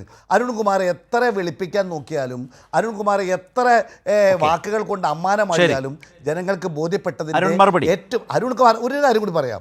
അരുൺകുമാർ കഴിഞ്ഞ 10 വർഷമായി ഞാൻ പങ്കെടുത്ത എല്ലാ ചർച്ചകളിലും പറയും, മിസ്റ്റർ നിയാസ്, നിങ്ങൾ മനസ്സിലാക്കണം, ഞങ്ങൾക്ക് ആദ്യത്തെ തവണ ഞങ്ങൾ ജയിച്ചു, രണ്ടാമത്തെ തവണ ജയിച്ചു എന്ന് പറഞ്ഞാൽ ഞങ്ങൾ പറഞ്ഞത് ജനങ്ങൾ ബോധ്യപ്പെട്ടിരിക്കുന്നു, ജനങ്ങൾ ഞങ്ങളൊപ്പമാണ്. അതുകൊണ്ട് നിങ്ങൾ സംസാരിക്കേണ്ടതില്ല എന്നാണ് കഴിഞ്ഞ 10 വർഷമായി അരുൺകുമാർ ചർച്ചകൾ പറഞ്ഞുകൊണ്ടിരിക്കുന്നത്. പ്രിയപ്പെട്ട അരുൺകുമാറെ, നിങ്ങളുടെ എല്ലാ കണക്കുകളും ജനങ്ങൾക്ക് ബോധ്യപ്പെട്ടു.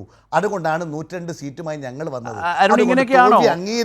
തോൽവി അംഗീകരിക്കാൻ പ്രിയപ്പെട്ട അരുൺകുമാറിന്റെ പാർട്ടി തയ്യാറായില്ലെങ്കിലും അരുൺകുമാർ മാന്യനായതുകൊണ്ട് തോറ്റു എന്നത് ബോധ്യപ്പെടാൻ ശരത്ത് മനസ്സിലാവൂല. കാരണം ശരത്തിന്റെ മുമ്പിൽ മഞ്ഞപ്പിത്തം പിടിച്ച കണ്ണുകളുമായിട്ടാണ് ശരത്തിരിക്കുന്നത്. അരുൺകുമാർ അങ്ങനെയല്ല. അരുൺകുമാർ കുറച്ചുകൂടി മാന്യമായ രാഷ്ട്രീയ പ്രവർത്തനം നടത്തുന്നവരാണ്. അതുകൊണ്ട് ശരത്തിന് മഞ്ഞപ്പിത്തമായാലും അരുൺകുമാറിന് നിങ്ങൾ തോറ്റു എന്നും നിങ്ങളെ കൈവിട്ടു എന്നും 2 സീറ്റുമായി വമ്പിച്ച ഭൂരിപക്ഷം ഞങ്ങൾ ജയിച്ചു എന്നും ബോധ്യപ്പെടാനെങ്കിൽ ഇതൊക്കെ നമ്മൾ എപ്പോഴും പറയുന്നത്, നമുക്ക് വിഷയങ്ങൾ സംസാരിക്കുന്നതായിരിക്കും കുറച്ചുകൂടി നല്ലത്. ഞാൻ അരുണിൻ്റെ മറുപടിയിലേക്കാണ്. ഞാൻ കൂടുതൽ ഒന്നും ചോദിക്കാൻ അതിൽ ആഗ്രഹിക്കുന്നില്ല. കാരണം വേറൊന്നുമല്ല, അദ്ദേഹം കുറേ കാര്യങ്ങൾ 10 വർഷം ഈ നാട്ടിൽ നിങ്ങൾ ഒന്നും ചെയ്തിട്ടില്ല. മാത്രമല്ല ഈ 10 വർഷം ഈ ചർച്ചയ്ക്കൊക്കെ പോയപ്പോൾ അരുൺ ഇങ്ങനെയാണോ നിയാസിനോട് പെരുമാറിയത്? നിയാസ് ഇപ്പോൾ ആ വേദന അടക്കം പങ്കുവെച്ചുകൊണ്ട് നിങ്ങളോട് ചോദിക്കുകയാണ്, ഈ 10 വർഷക്കാലത്തെ ചൂണ്ടിക്കാട്ടിക്കൊണ്ട്. ഇവിടെ അദ്ദേഹവും പറയുന്നത് കേട്ടു, ഓർഡിനറികളിൽ നിങ്ങൾക്ക് എവിടെ വേണമെങ്കിലും പിക്നിക്കിന് പോകാം, അല്ലെങ്കിൽ അമ്പലങ്ങളിൽ പോകാം. അപ്പോൾ ഇങ്ങനെയൊക്കെയാണ് ധരിച്ചു വെച്ചത്. KSRTC ഓർഡിനറി എന്നാണോ അപ്പോൾ സർക്കാരും കോൺഗ്രസും വിചാരിച്ചിരിക്കുന്നത്? അപ്പോൾ ഇവരുടെ മനസ്സിൽ ഈ KSRTC ബസ്സുകളിൽ സൗജന്യ യാത്ര എന്നല്ലേ ഞങ്ങൾ പറഞ്ഞത്? ഞങ്ങൾ അല്ലെങ്കിൽ എല്ലാ ബസ്സുകളിലും എന്ന് ഞങ്ങൾ പറഞ്ഞിട്ടില്ലല്ലോ. ഞങ്ങൾ ചെയ്യും. 6 മാസം കഴിഞ്ഞാൽ ഞങ്ങൾ നടപ്പിലാക്കും. ഫാസ്റ്റ് പാസഞ്ചറിൽ നടപ്പിലാക്കാൻ ശ്രമിക്കും. മറ്റ് ബസ്സുകളിൽ ഞങ്ങൾ നടപ്പിലാക്കാൻ ശ്രമിക്കും. KSRTCയുടെ എല്ലാ ബസ്സുകളിലും എന്ന് ഞങ്ങൾ പറഞ്ഞിട്ടില്ലല്ലോ. അരുൺ മറുപടി. KSRTCയുടെ എല്ലാ ബസ്സിലും എന്ന് ഞങ്ങൾ പറഞ്ഞിട്ടില്ലല്ലോ. നിയാസ് പറഞ്ഞത് കേട്ടോ? മറുപടി വേണം.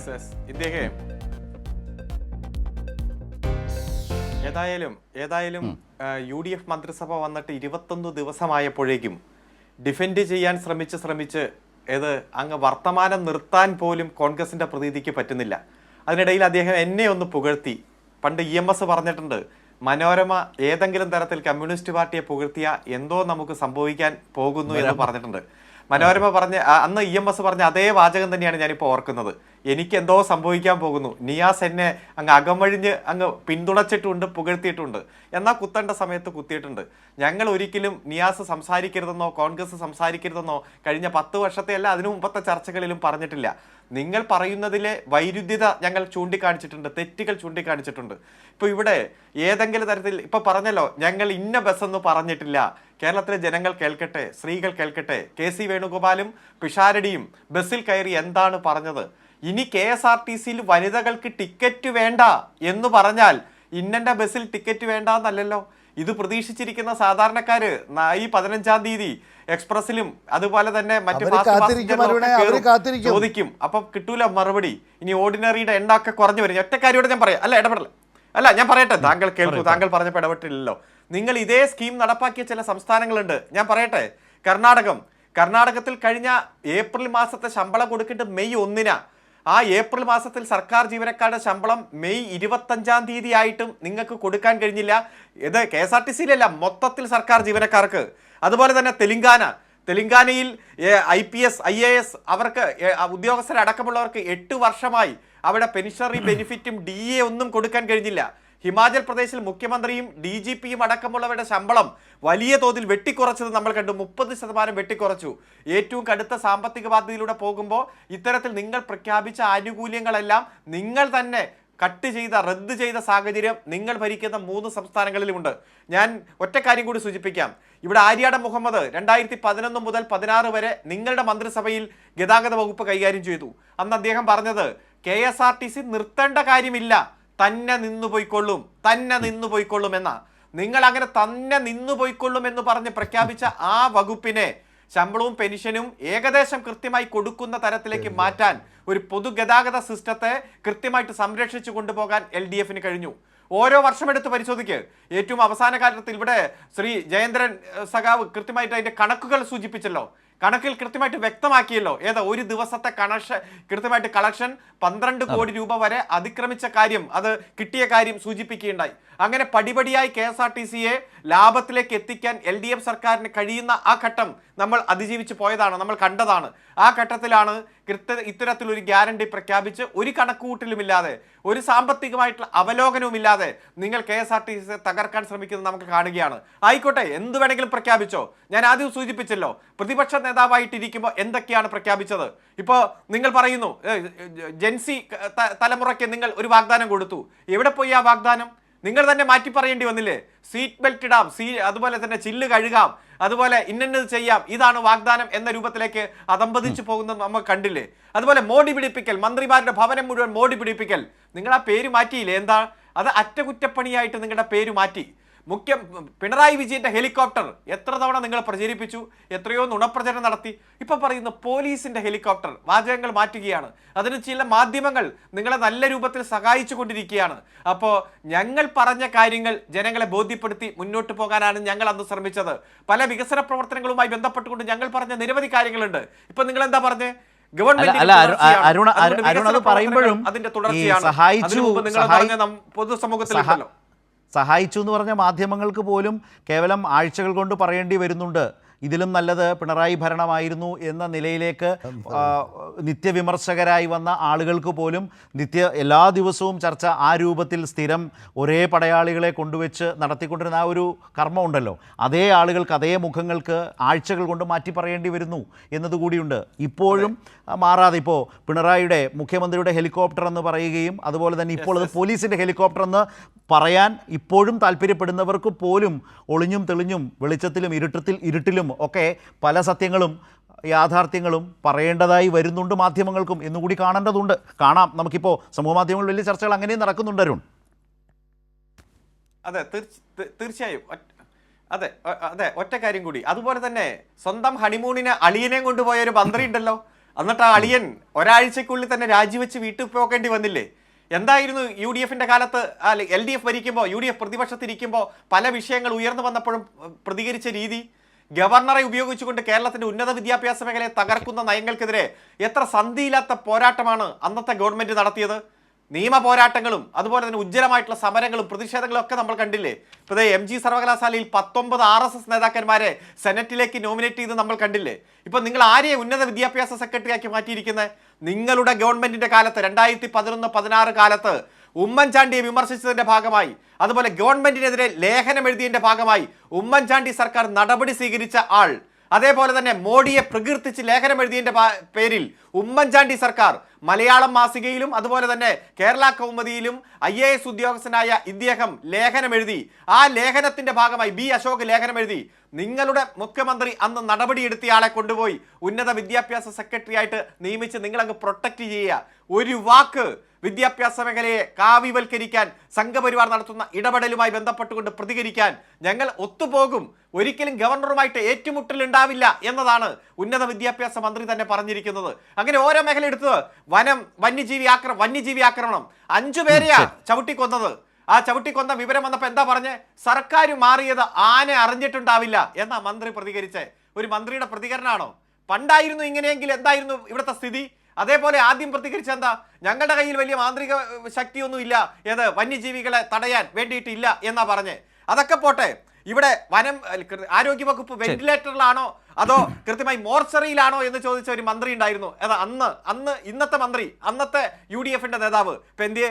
ഡോക്ടറെ പാമ്പ് കടിക്കുന്നു, ആശുപത്രിയുടെ ICU റൂമിന്റെ പുറത്ത് വെച്ച് രോഗിയെ പുഴുവരിക്കുന്നു, കട്ടിൽ നിന്ന് വീണ് രോഗി മരിക്കുന്നു, അതുപോലെ ഞരമ്പ് മുറിച്ച് നടന്നുപോയ രോഗി തിരിച്ച് എടുത്തുകൊണ്ട് പോകുന്ന സാഹചര്യം നമ്മൾ കാണുകയാണ്. ഓരോ മെഡിക്കൽ കോളേജിൽ നിന്നും ഓരോ ദിവസം ഞെട്ടിപ്പിക്കുന്ന വാർത്ത വരികയാണ്. ഈ LDF-ന്റെ ഭരണകാലത്ത് ഉയർന്നു വരുന്ന ചെറിയ വിഷയങ്ങളിൽ പോലും എത്ര മോശമായിട്ടുള്ള പ്രചരണവും തെറ്റിദ്ധരിപ്പിക്കുന്ന പ്രചരണവും നടത്തിയവർ അധികാരത്തിൽ വന്ന് 20 ദിവസത്തിനുള്ളിൽ സംഭവിച്ച കാര്യങ്ങളാണ് ഞാൻ ചൂണ്ടിക്കാണിച്ചത്. ഇനിയും നമുക്ക് ചർച്ചയുടെ ഭാഗമായിട്ടിരിക്കാം. ഞങ്ങൾക്ക് ഓരോ വിഷയത്തിന്റെയും ഗൗരവം ഉൾക്കൊണ്ടുകൊണ്ട് തന്നെ ചൂണ്ടിക്കാണിക്കാൻ ഞങ്ങൾക്ക് കഴിയും.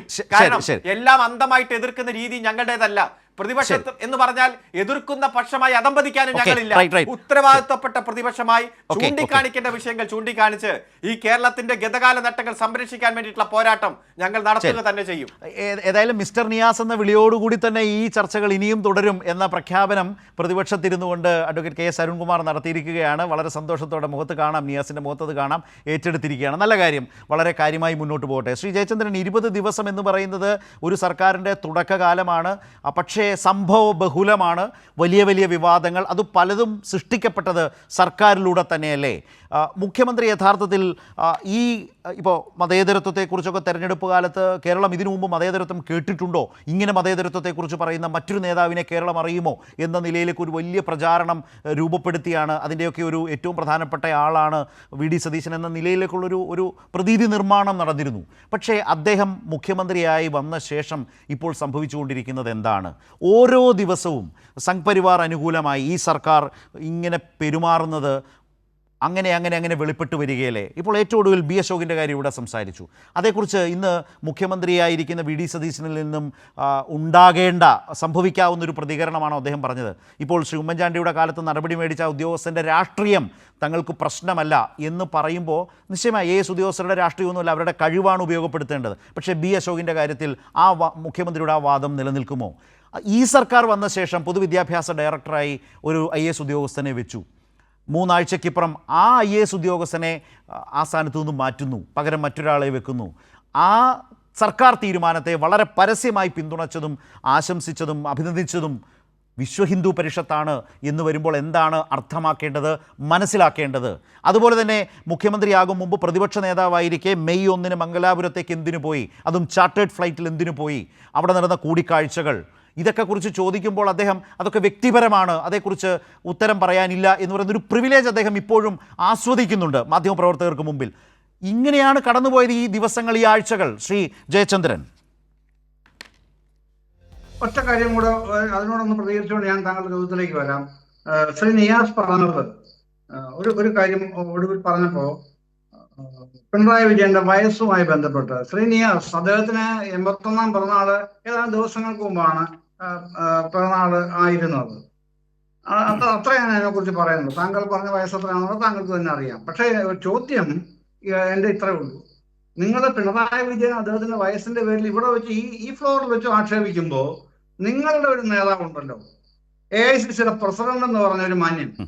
ആ മാന്യദേഹത്തിന് പ്രായം എത്രയാണ് സർ? 88ഓ 90ഓ? അതിനെക്കുറിച്ച് യാതൊരു ഉളുപ്പും തോന്നുന്നില്ല ഇത് പറയുമ്പോൾ. തോന്നണം കോൺഗ്രസ്സുകാർക്ക്, ആ ഉളുപ്പ് ഉണ്ടാകണം. അതാണ് ഞാൻ പറഞ്ഞത്. അത് ഞാൻ ശക്തിയായിട്ട് പറയുകയാണ്. ഇങ്ങനെ പിണറായി വിജയന്റെ പ്രായത്തെ ആക്ഷേപിക്കുന്ന ഏതൊരു കോൺഗ്രസ്സുകാരനും ഏതൊരു UDF-കാരനും UDF നയിക്കുന്ന കോൺഗ്രസിന്റെ അഖിലേന്ത്യാ അധ്യക്ഷന്റെ പ്രായം ഇത്രയാണ് എന്ന് മനസ്സിലൊരു ഉളുപ്പ് തോന്നണം മേലിലെങ്കിലും. അതിനോട്ട് അത്രേ പറയാനുള്ളൂ. പിന്നെ നമ്മൾ നിർത്തിയത് KSRTC-യിലാണല്ലോ. KSRTC-ക്ക് ഇപ്പൊ അവരുടെ ടോട്ടൽ ഫ്ലീറ്റ് എന്ന് പറയുന്നത് ടോട്ടൽ ഫ്ലീറ്റ് 4609 കേട്ടോ. 4609. പിന്നെ പ്രൈവറ്റ് ബസ്സുകളുടെ എണ്ണം, കേരളത്തിൽ ഓടുന്ന പ്രൈവറ്റ് ബസ്സുകളുടെ എണ്ണം 11,823. അത് മനസ്സിലാക്കാൻ വേണ്ടി പറഞ്ഞതാ. പിന്നെ 45% ordinary KSRTC total fleet 45% ordinary ബസ്സായിട്ട് ഓടുന്നത്. അത് പിന്നെ എന്താണ് നിങ്ങൾ ഇതുവഴി സാധിക്കാൻ പോകുന്നത്? ഒരു PR അല്ലാതെ, ഒരു പബ്ലിക് റിലേഷൻസ് വർക്ക് അല്ലാതെ എന്താണ് നിങ്ങൾ സാധിക്കാൻ പോകുന്നത്? താങ്കൾ മുമ്പേ അരുൺകുമാറിന്റെ എന്തോ ഒരു അസുഖത്തിന് പോയി ചികിത്സിക്കേണ്ടി വരും 15-ാം തീയതി കഴിഞ്ഞെന്നൊക്കെ പറഞ്ഞല്ലോ. അത് പിന്നീട് ആലോചിച്ചോളൂ. പിന്നെ ശരത്തിന്റെ ചോദ്യത്തിലേക്ക് വന്നാൽ സുപ്രധാനമായ ഒരു കാര്യമാണ് ശരത്ത് താങ്കൾ ചോദിച്ചത്. ചെറിയ കാര്യമൊന്നുമല്ല. ഈ കേരളത്തിലെ UDF മുന്നണി പിന്നെ പ്രവേശിച്ചിരിക്കുന്ന അത്യന്തം അപകടകരമായ സിറ്റുവേഷനാണ് താങ്കൾ സൂചിപ്പിച്ചു വന്നത്. എന്താണെന്ന് ചോദിച്ചാൽ ഈ പിന്നെ മതനിരപേക്ഷത വേഴ്സസ് പിന്നെ സാംസ്കാരിക ദേശീയത, ഇതാണ് കാതലായ പ്രശ്നം. ഈ കാതലായ പ്രശ്നം കാണാൻ ഇവിടുത്തെ UDF നേതാക്കൾ തയ്യാറല്ല. എന്നാൽ ഇത് കൃത്യമായിട്ട് അറിയാവുന്ന ആളാണ് VD സതീശൻ. കാര്യം അദ്ദേഹം സവർക്കറുടെ നിലവിളക്ക് കൊളുത്തിയ ആളാണല്ലോ. അപ്പൊ എന്താണ് ഇവരുടെ ഈ സാംസ്കാരിക ദേശീയത എന്ന് പറയുന്നത്? അതിന്റെ പ്രണേതാക്കൾ എന്ന് പറയുന്നത് ഗോൾവാൾക്കർ, പിന്നെ ഹെഡ്ഗവാർ, പിന്നെ മറ്റേ ഇതുണ്ടല്ലോ നമ്മുടെ ഒരാളോടുണ്ട്, മറ്റേ BJP-യുടെ ആശയങ്ങളുടെ കടമെടുത്തൊരു കക്ഷിയുണ്ട്, ഞാൻ ഇടയ്ക്ക് ഓർത്ത് പറയാം. അതാണ് അവരുടെ സാംസ്കാരിക ദേശീയതയുടെ പ്രധാനപ്പെട്ട ധാരകൾ എന്ന് പറയുന്നത്. അതേസമയം ഈ മതനിരപേക്ഷതയുടെ ദേശീയ ധാര എന്ന് പറയുന്നത് എന്താണ്? 1 മഹാത്മാഗാന്ധി, 2 ജവഹർലാൽ നെഹ്റു, 3 BR അംബേദ്കർ.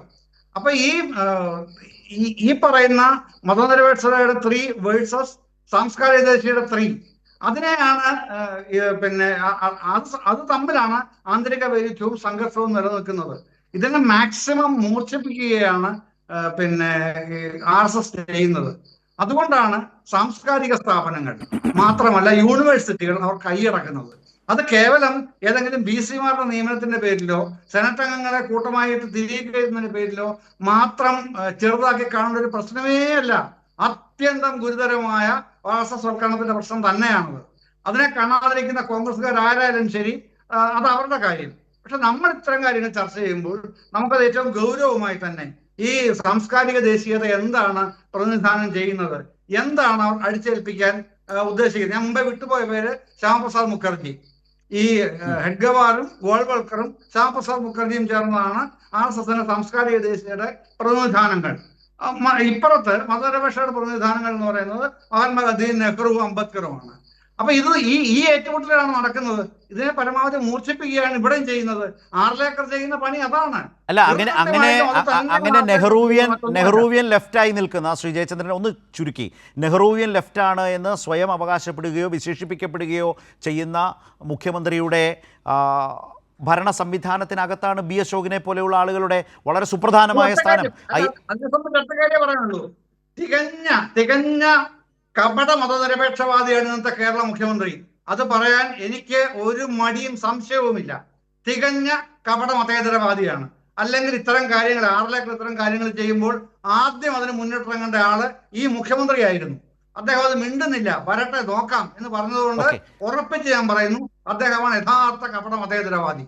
യെസ്, ഇപ്പോൾ ശ്രീ ജയചന്ദ്രൻ പറഞ്ഞ ഇതേ വാദം ഈ തെരഞ്ഞെടുപ്പ് കാലത്ത് ശ്രീ നിയാസ് UDF-നെ, കോൺഗ്രസിനെ, മുസ്ലിം ലീഗിനെയൊക്കെ പിന്തുണച്ച സംഘടനകൾക്ക് പോലും കേവലം ഈ 3 ആഴ്ച കൊണ്ട് പറയേണ്ടി വന്നു സർക്കാർ മുന്നിട്ടിറങ്ങണം. എന്തുകൊണ്ട് പറയുന്നു?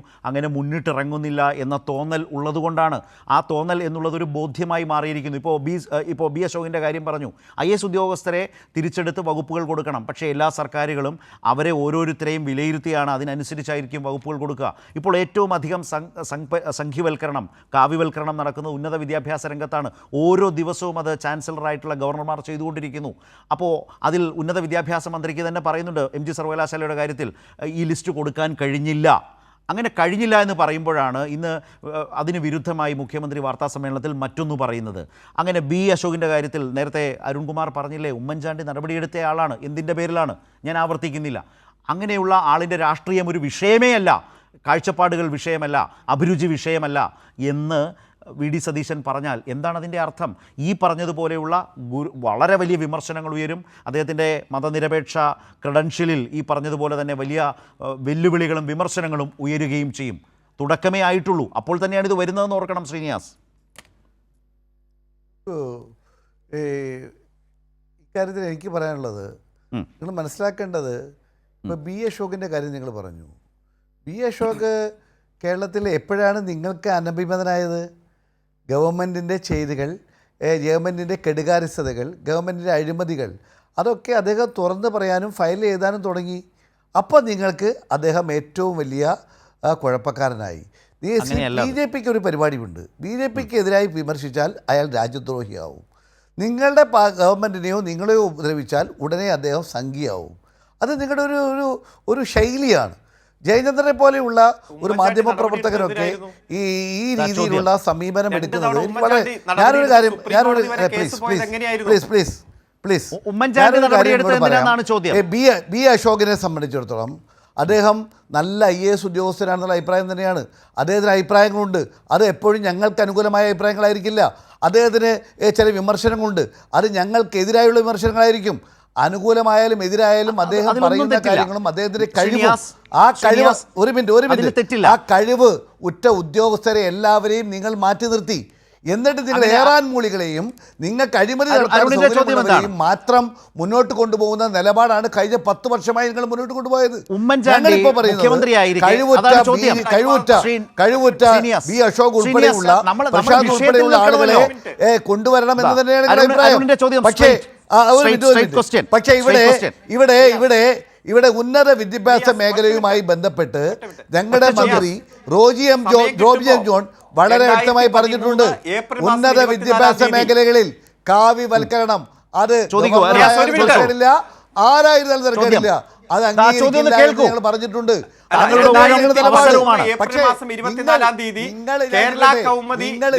ഈ രാജ്യത്ത്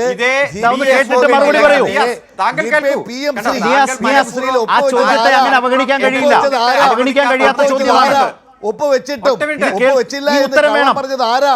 ഇതിനുത്തരം പ്ലീസ് താങ്കളോടാണ്, നിയാസിനോടാണ് ചോദ്യം. അരുണിന്റെ ചോദ്യം ഒരിക്കൽ കൂടി. അതെ അരുൺ, ആ ചോദ്യം ചോദിച്ചോളൂ. അദ്ദേഹം കേൾക്കാത്ത ചോദ്യമല്ലാതെ ആ ചോദ്യം 2013 ഏപ്രിൽ മാസം 24-ാം തീയതി ഇതേ B. അശോക്, മിസ്റ്റർ നിയാസ് പറഞ്ഞോളൂ. അതായത് 2013 ഏപ്രിൽ മാസം 24-ാം തീയതി B. അശോക് കേരള കൗമുദിയിൽ എഴുതിയ ലേഖനത്തിൽ നിശ്ചിതമായി വിമർശിച്ചത് സോണിയാഗാന്ധിയെയും രാഹുൽ ഗാന്ധിയുമാണ്. അതുകൊണ്ടാണ് ശ്രീ ഉമ്മൻചാണ്ടി അദ്ദേഹത്തിന് മെമ്മോ കൊടുത്തതും അദ്ദേഹം സുപ്രീം കോടതിയിൽ പോയി SLP നമ്പർ 34-383/2015 സുപ്രീം കോടതിയിൽ പോയി കേസ് കൊടുത്ത് ഉമ്മൻചാണ്ടി നടപടിയെടുത്തു. രാഹുൽ ഗാന്ധിയെയും സോണിയാഗാന്ധിയെയും വിമർശിച്ചുകൊണ്ട് കേരള കൗമുദിയിൽ 2013 ഏപ്രിൽ 24-ന് എഴുതിയ ലേഖനം, ആ ലേഖനത്തിന്റെ ഹെഡിങ് മോദി ശിവഗിരിയിൽ വന്നാൽ എന്ത് എന്നതാണ്. അവിടെ ശിവഗിരിയിൽ ക്ഷണിച്ചിട്ട് സോണിയാഗാന്ധിയും രാഹുൽ ഗാന്ധിയും വരാത്തതിനെ വിമർശിച്ചുകൊണ്ട് എഴുതിയ ലേഖനത്തിൽ നിങ്ങളുടെ ഉമ്മൻചാണ്ടിയാണ് മെമ്മോ കൊടുത്തത്. അതിനെതിരെ നിയമ പോരാട്ടമായി സുപ്രീം കോടതി വരെ പോയിട്ടാണ് അദ്ദേഹം സർവീസിൽ തിരിച്ചു കയറിയത്. ഇതൊന്നും മനസ്സിലാക്കാതെ അതിനൊരു മറുപടി വിശദീകരണമുണ്ടോ?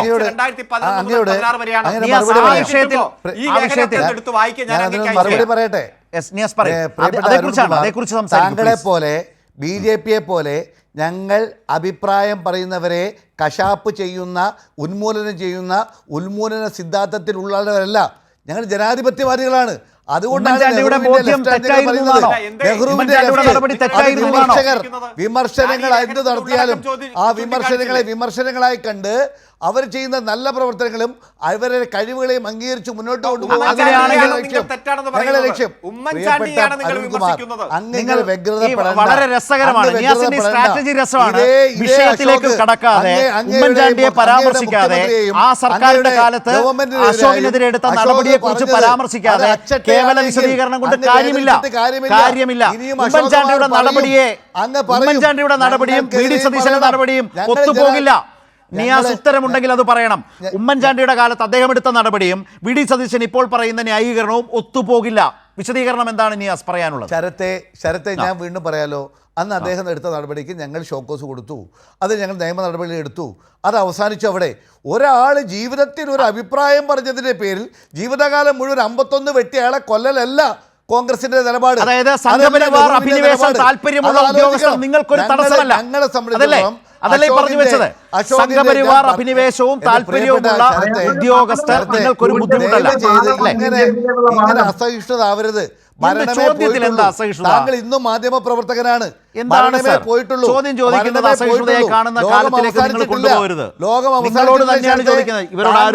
താങ്കളുടെ പാർട്ടിയുടെ ഭരണമേ പോയിട്ടുള്ളൂ.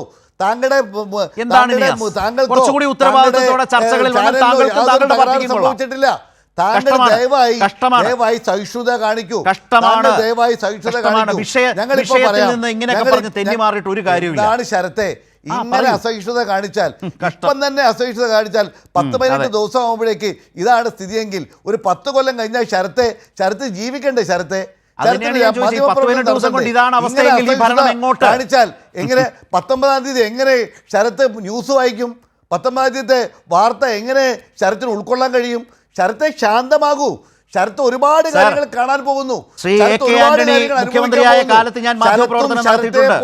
ശ്രീ ഉമ്മൻചാണ്ടി മുഖ്യമന്ത്രിയായ കാലത്ത് ഞാൻ മാധ്യമപ്രവർത്തനം നടത്തിയിട്ടുണ്ട്. ഉമ്മൻചാണ്ടി വീണ്ടും മുഖ്യമന്ത്രിയായ കാലത്ത് മാധ്യമപ്രവർത്തനം നടത്തിയിട്ടുണ്ട്.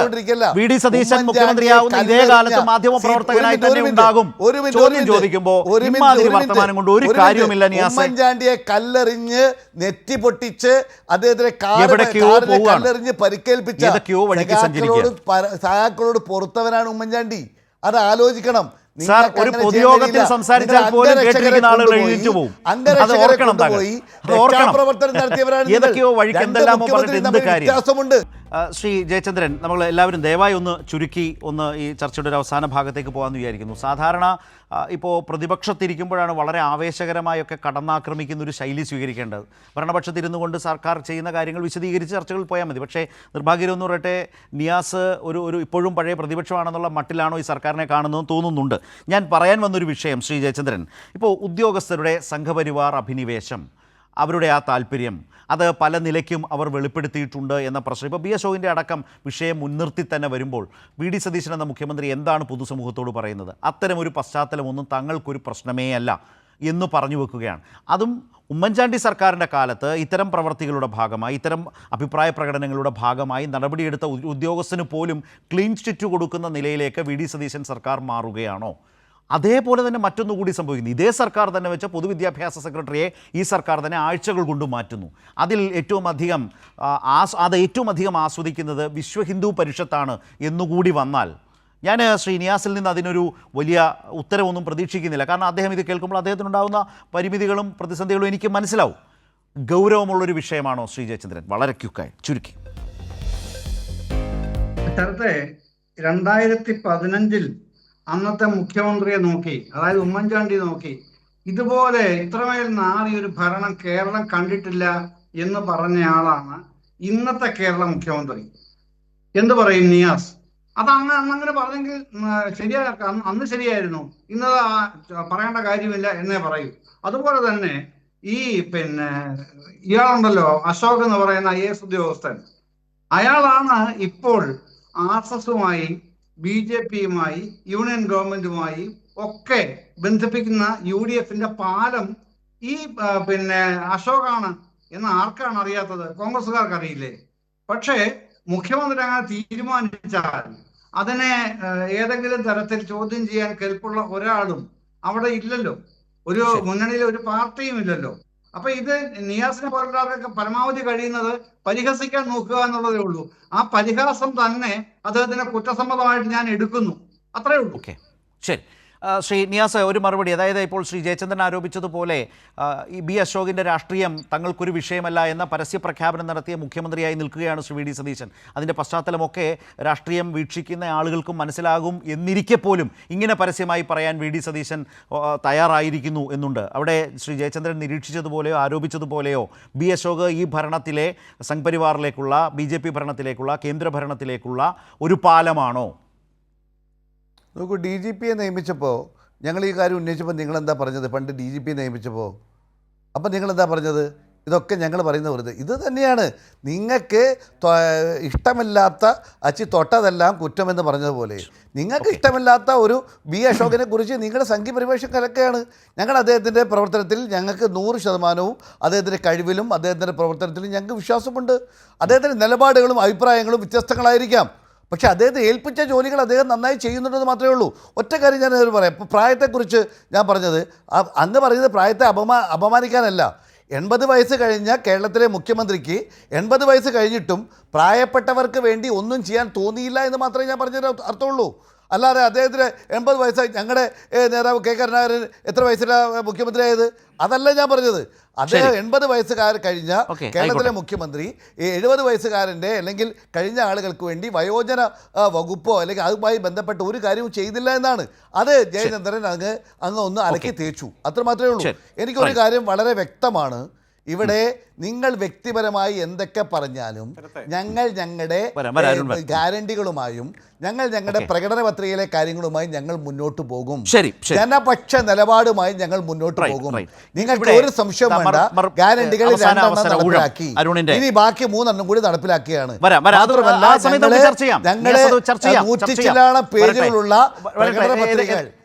നമ്മുടെ സമയത്തിനകത്ത് നമ്മുടെ വിശദീകരണങ്ങൾ കാര്യമില്ലാത്തതുകൊണ്ട് അരുൺ ഇതിൽ ഞാൻ നിയാസ് പറഞ്ഞ ശ്രീ നിയാസ് പറഞ്ഞ ഒരു നിമിഷം നിയാസ് പറഞ്ഞ ഒരൊറ്റ സ്റ്റേറ്റ്മെൻ്റാണ് എടുക്കുന്നത്. ഉദ്യോഗസ്ഥരുടെ നിലപാടുകൾ പ്രശ്നമല്ല ഈ സർക്കാരിന് എന്നാണ് അദ്ദേഹം പറഞ്ഞത്. ബി അശോക് എവിടെയാണ് ഇരിക്കുന്നത്? ഉന്നത വിദ്യാഭ്യാസ രംഗത്താണ് സംഘ് പരിവാറിൻ്റെ താല്പര്യങ്ങൾ ചാൻസലറായ ഗവർണർ നടപ്പാക്കിക്കൊണ്ടിരിക്കുന്നത്. നിരവധി ഉദാഹരണങ്ങൾ. കഴിഞ്ഞ സർക്കാരാണെങ്കിൽ ഭരണപരമായും നിയമപരമായും ഗവർണറുമായി ഫൈറ്റ് ചെയ്തുകൊണ്ടിരുന്നു. അതിൽ ഉന്നത വിദ്യാഭ്യാസ സെക്രട്ടറി എന്ന പോസ്റ്റ് വളരെ പ്രധാനപ്പെട്ടതല്ലേ? അങ്ങനെ ഒരു പോസ്റ്റിൽ മുൻപ് പല നടപടികളും സംഘ് പരിവാറിന് താല്പര്യമുള്ള തരത്തിലേക്ക് കോൺഗ്രസിനെ അടക്കം വിമർശിച്ചുകൊണ്ട് നിലപാടെടുത്ത ബി അശോക് വന്നാൽ അദ്ദേഹത്തിൻ്റെ നിലപാടുകൾ ഏത് വിധത്തിലായിത്തീരും? അത് ഏതെങ്കിലും തരത്തിൽ ഉന്നത വിദ്യാഭ്യാസ രംഗത്തിൻ്റെ ശരിയായ പോക്കിന് ഗുണം ചെയ്യുന്നതാണോ അതോ അപകടകരമാണോ?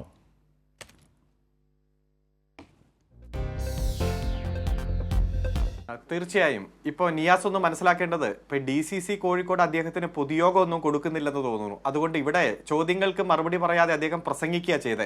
ഒരു കാര്യം മനസ്സിലാക്കണം, 2011 മുതൽ 16 വരെ UDFന്റെ ഗവൺമെന്റ് ഉമ്മൻചാണ്ടി ഇതേ അശോകിനെതിരെ 2 തവണ നടപടിയെടുത്തു. അത് ഹൈക്കോടതി single bench, division bench, supreme കോടതിയിൽ പോയി അശോക് തിരിച്ചു കയറി. എന്നാൽ LDF ഗവൺമെന്റ് ഈ അശോകിനെതിരെ നടപടിയെടുത്തു.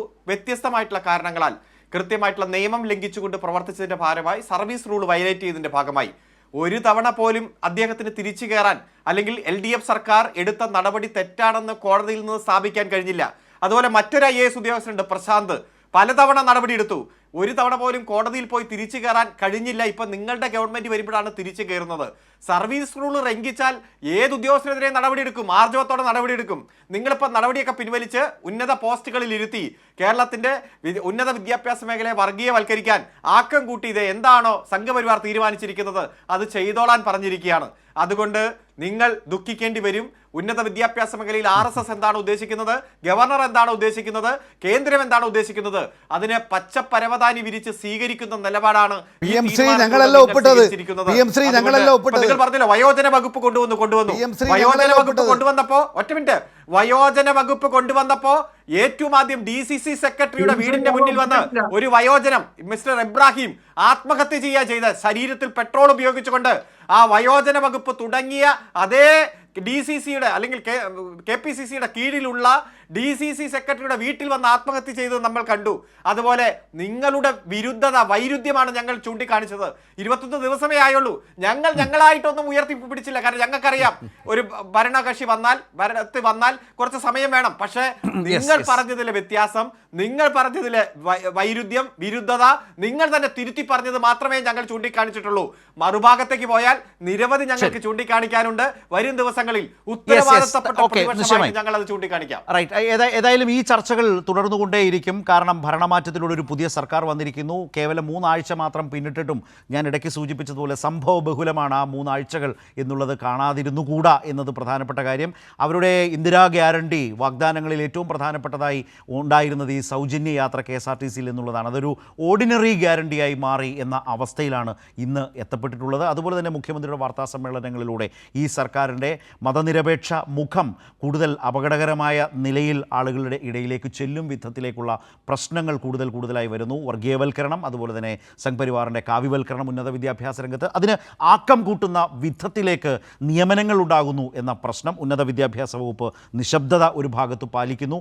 അവിടേക്ക് സീനിയർ IAS ഉദ്യോഗസ്ഥനെ തന്നെ കൊണ്ടുവരുന്നു എന്നത് വളരെ പ്രധാനപ്പെട്ട ആശങ്കയായി, വിമർശനമായി ഒരു ഭാഗത്ത് ഉയരുന്നു. മറുഭാഗത്ത് ഈ സർക്കാരിൻ്റെ ഒരു തീരുമാനം, ഞാൻ പലതവണ ചൂണ്ടിക്കാട്ടിയതുപോലെ തന്നെ ഈ സർക്കാരിൻ്റെ ഒരു തീരുമാനം, ആ തീരുമാനത്തിൽ ഏറ്റവും അധികം ആഹ്ലാദിക്കുന്നതും പിന്തുണച്ചതും ഈ സർക്കാർ കൊണ്ടുവന്നൊരു പൊതുവിദ്യാഭ്യാസ സെക്രട്ടറിയെ പിൻവലിക്കുമ്പോൾ, മറ്റൊരാളെ വെക്കുമ്പോൾ അതിൽ ഈ സർക്കാരിനെ ആശംസിച്ചതും പിന്തുണച്ചതും വിശ്വ ഹിന്ദു പരിഷത്താണ് എന്ന പുതിയ തലങ്ങളും സാഹചര്യങ്ങളും നമ്മുടെ മുമ്പിൽ വരുന്നു. ഇതെല്ലാം കൂട്ടി വായിക്കാനും വിലയിരുത്താനും മലയാളിക്ക് മുമ്പിൽ മതനിരപേക്ഷ കേരളത്തിന് ഒരുപാട് വക നൽകുന്നതാണ്, ഒരുപാട് ആലോചിക്കാൻ വക നൽകുന്നതാണ്, ആലോചിക്കേണ്ടതു കൂടിയാണ്. സർക്കാരും ഗൗരവമായി കാര്യങ്ങൾ പരിശോധിക്കണം, വിലയിരുത്തണം എന്ന് തന്നെയാണ് തോന്നുന്നത് ഇതൊക്കെ കാണുമ്പോൾ. ന്യൂസ് ആൻഡ് വ്യൂസ് അവസാനിക്കുന്നു.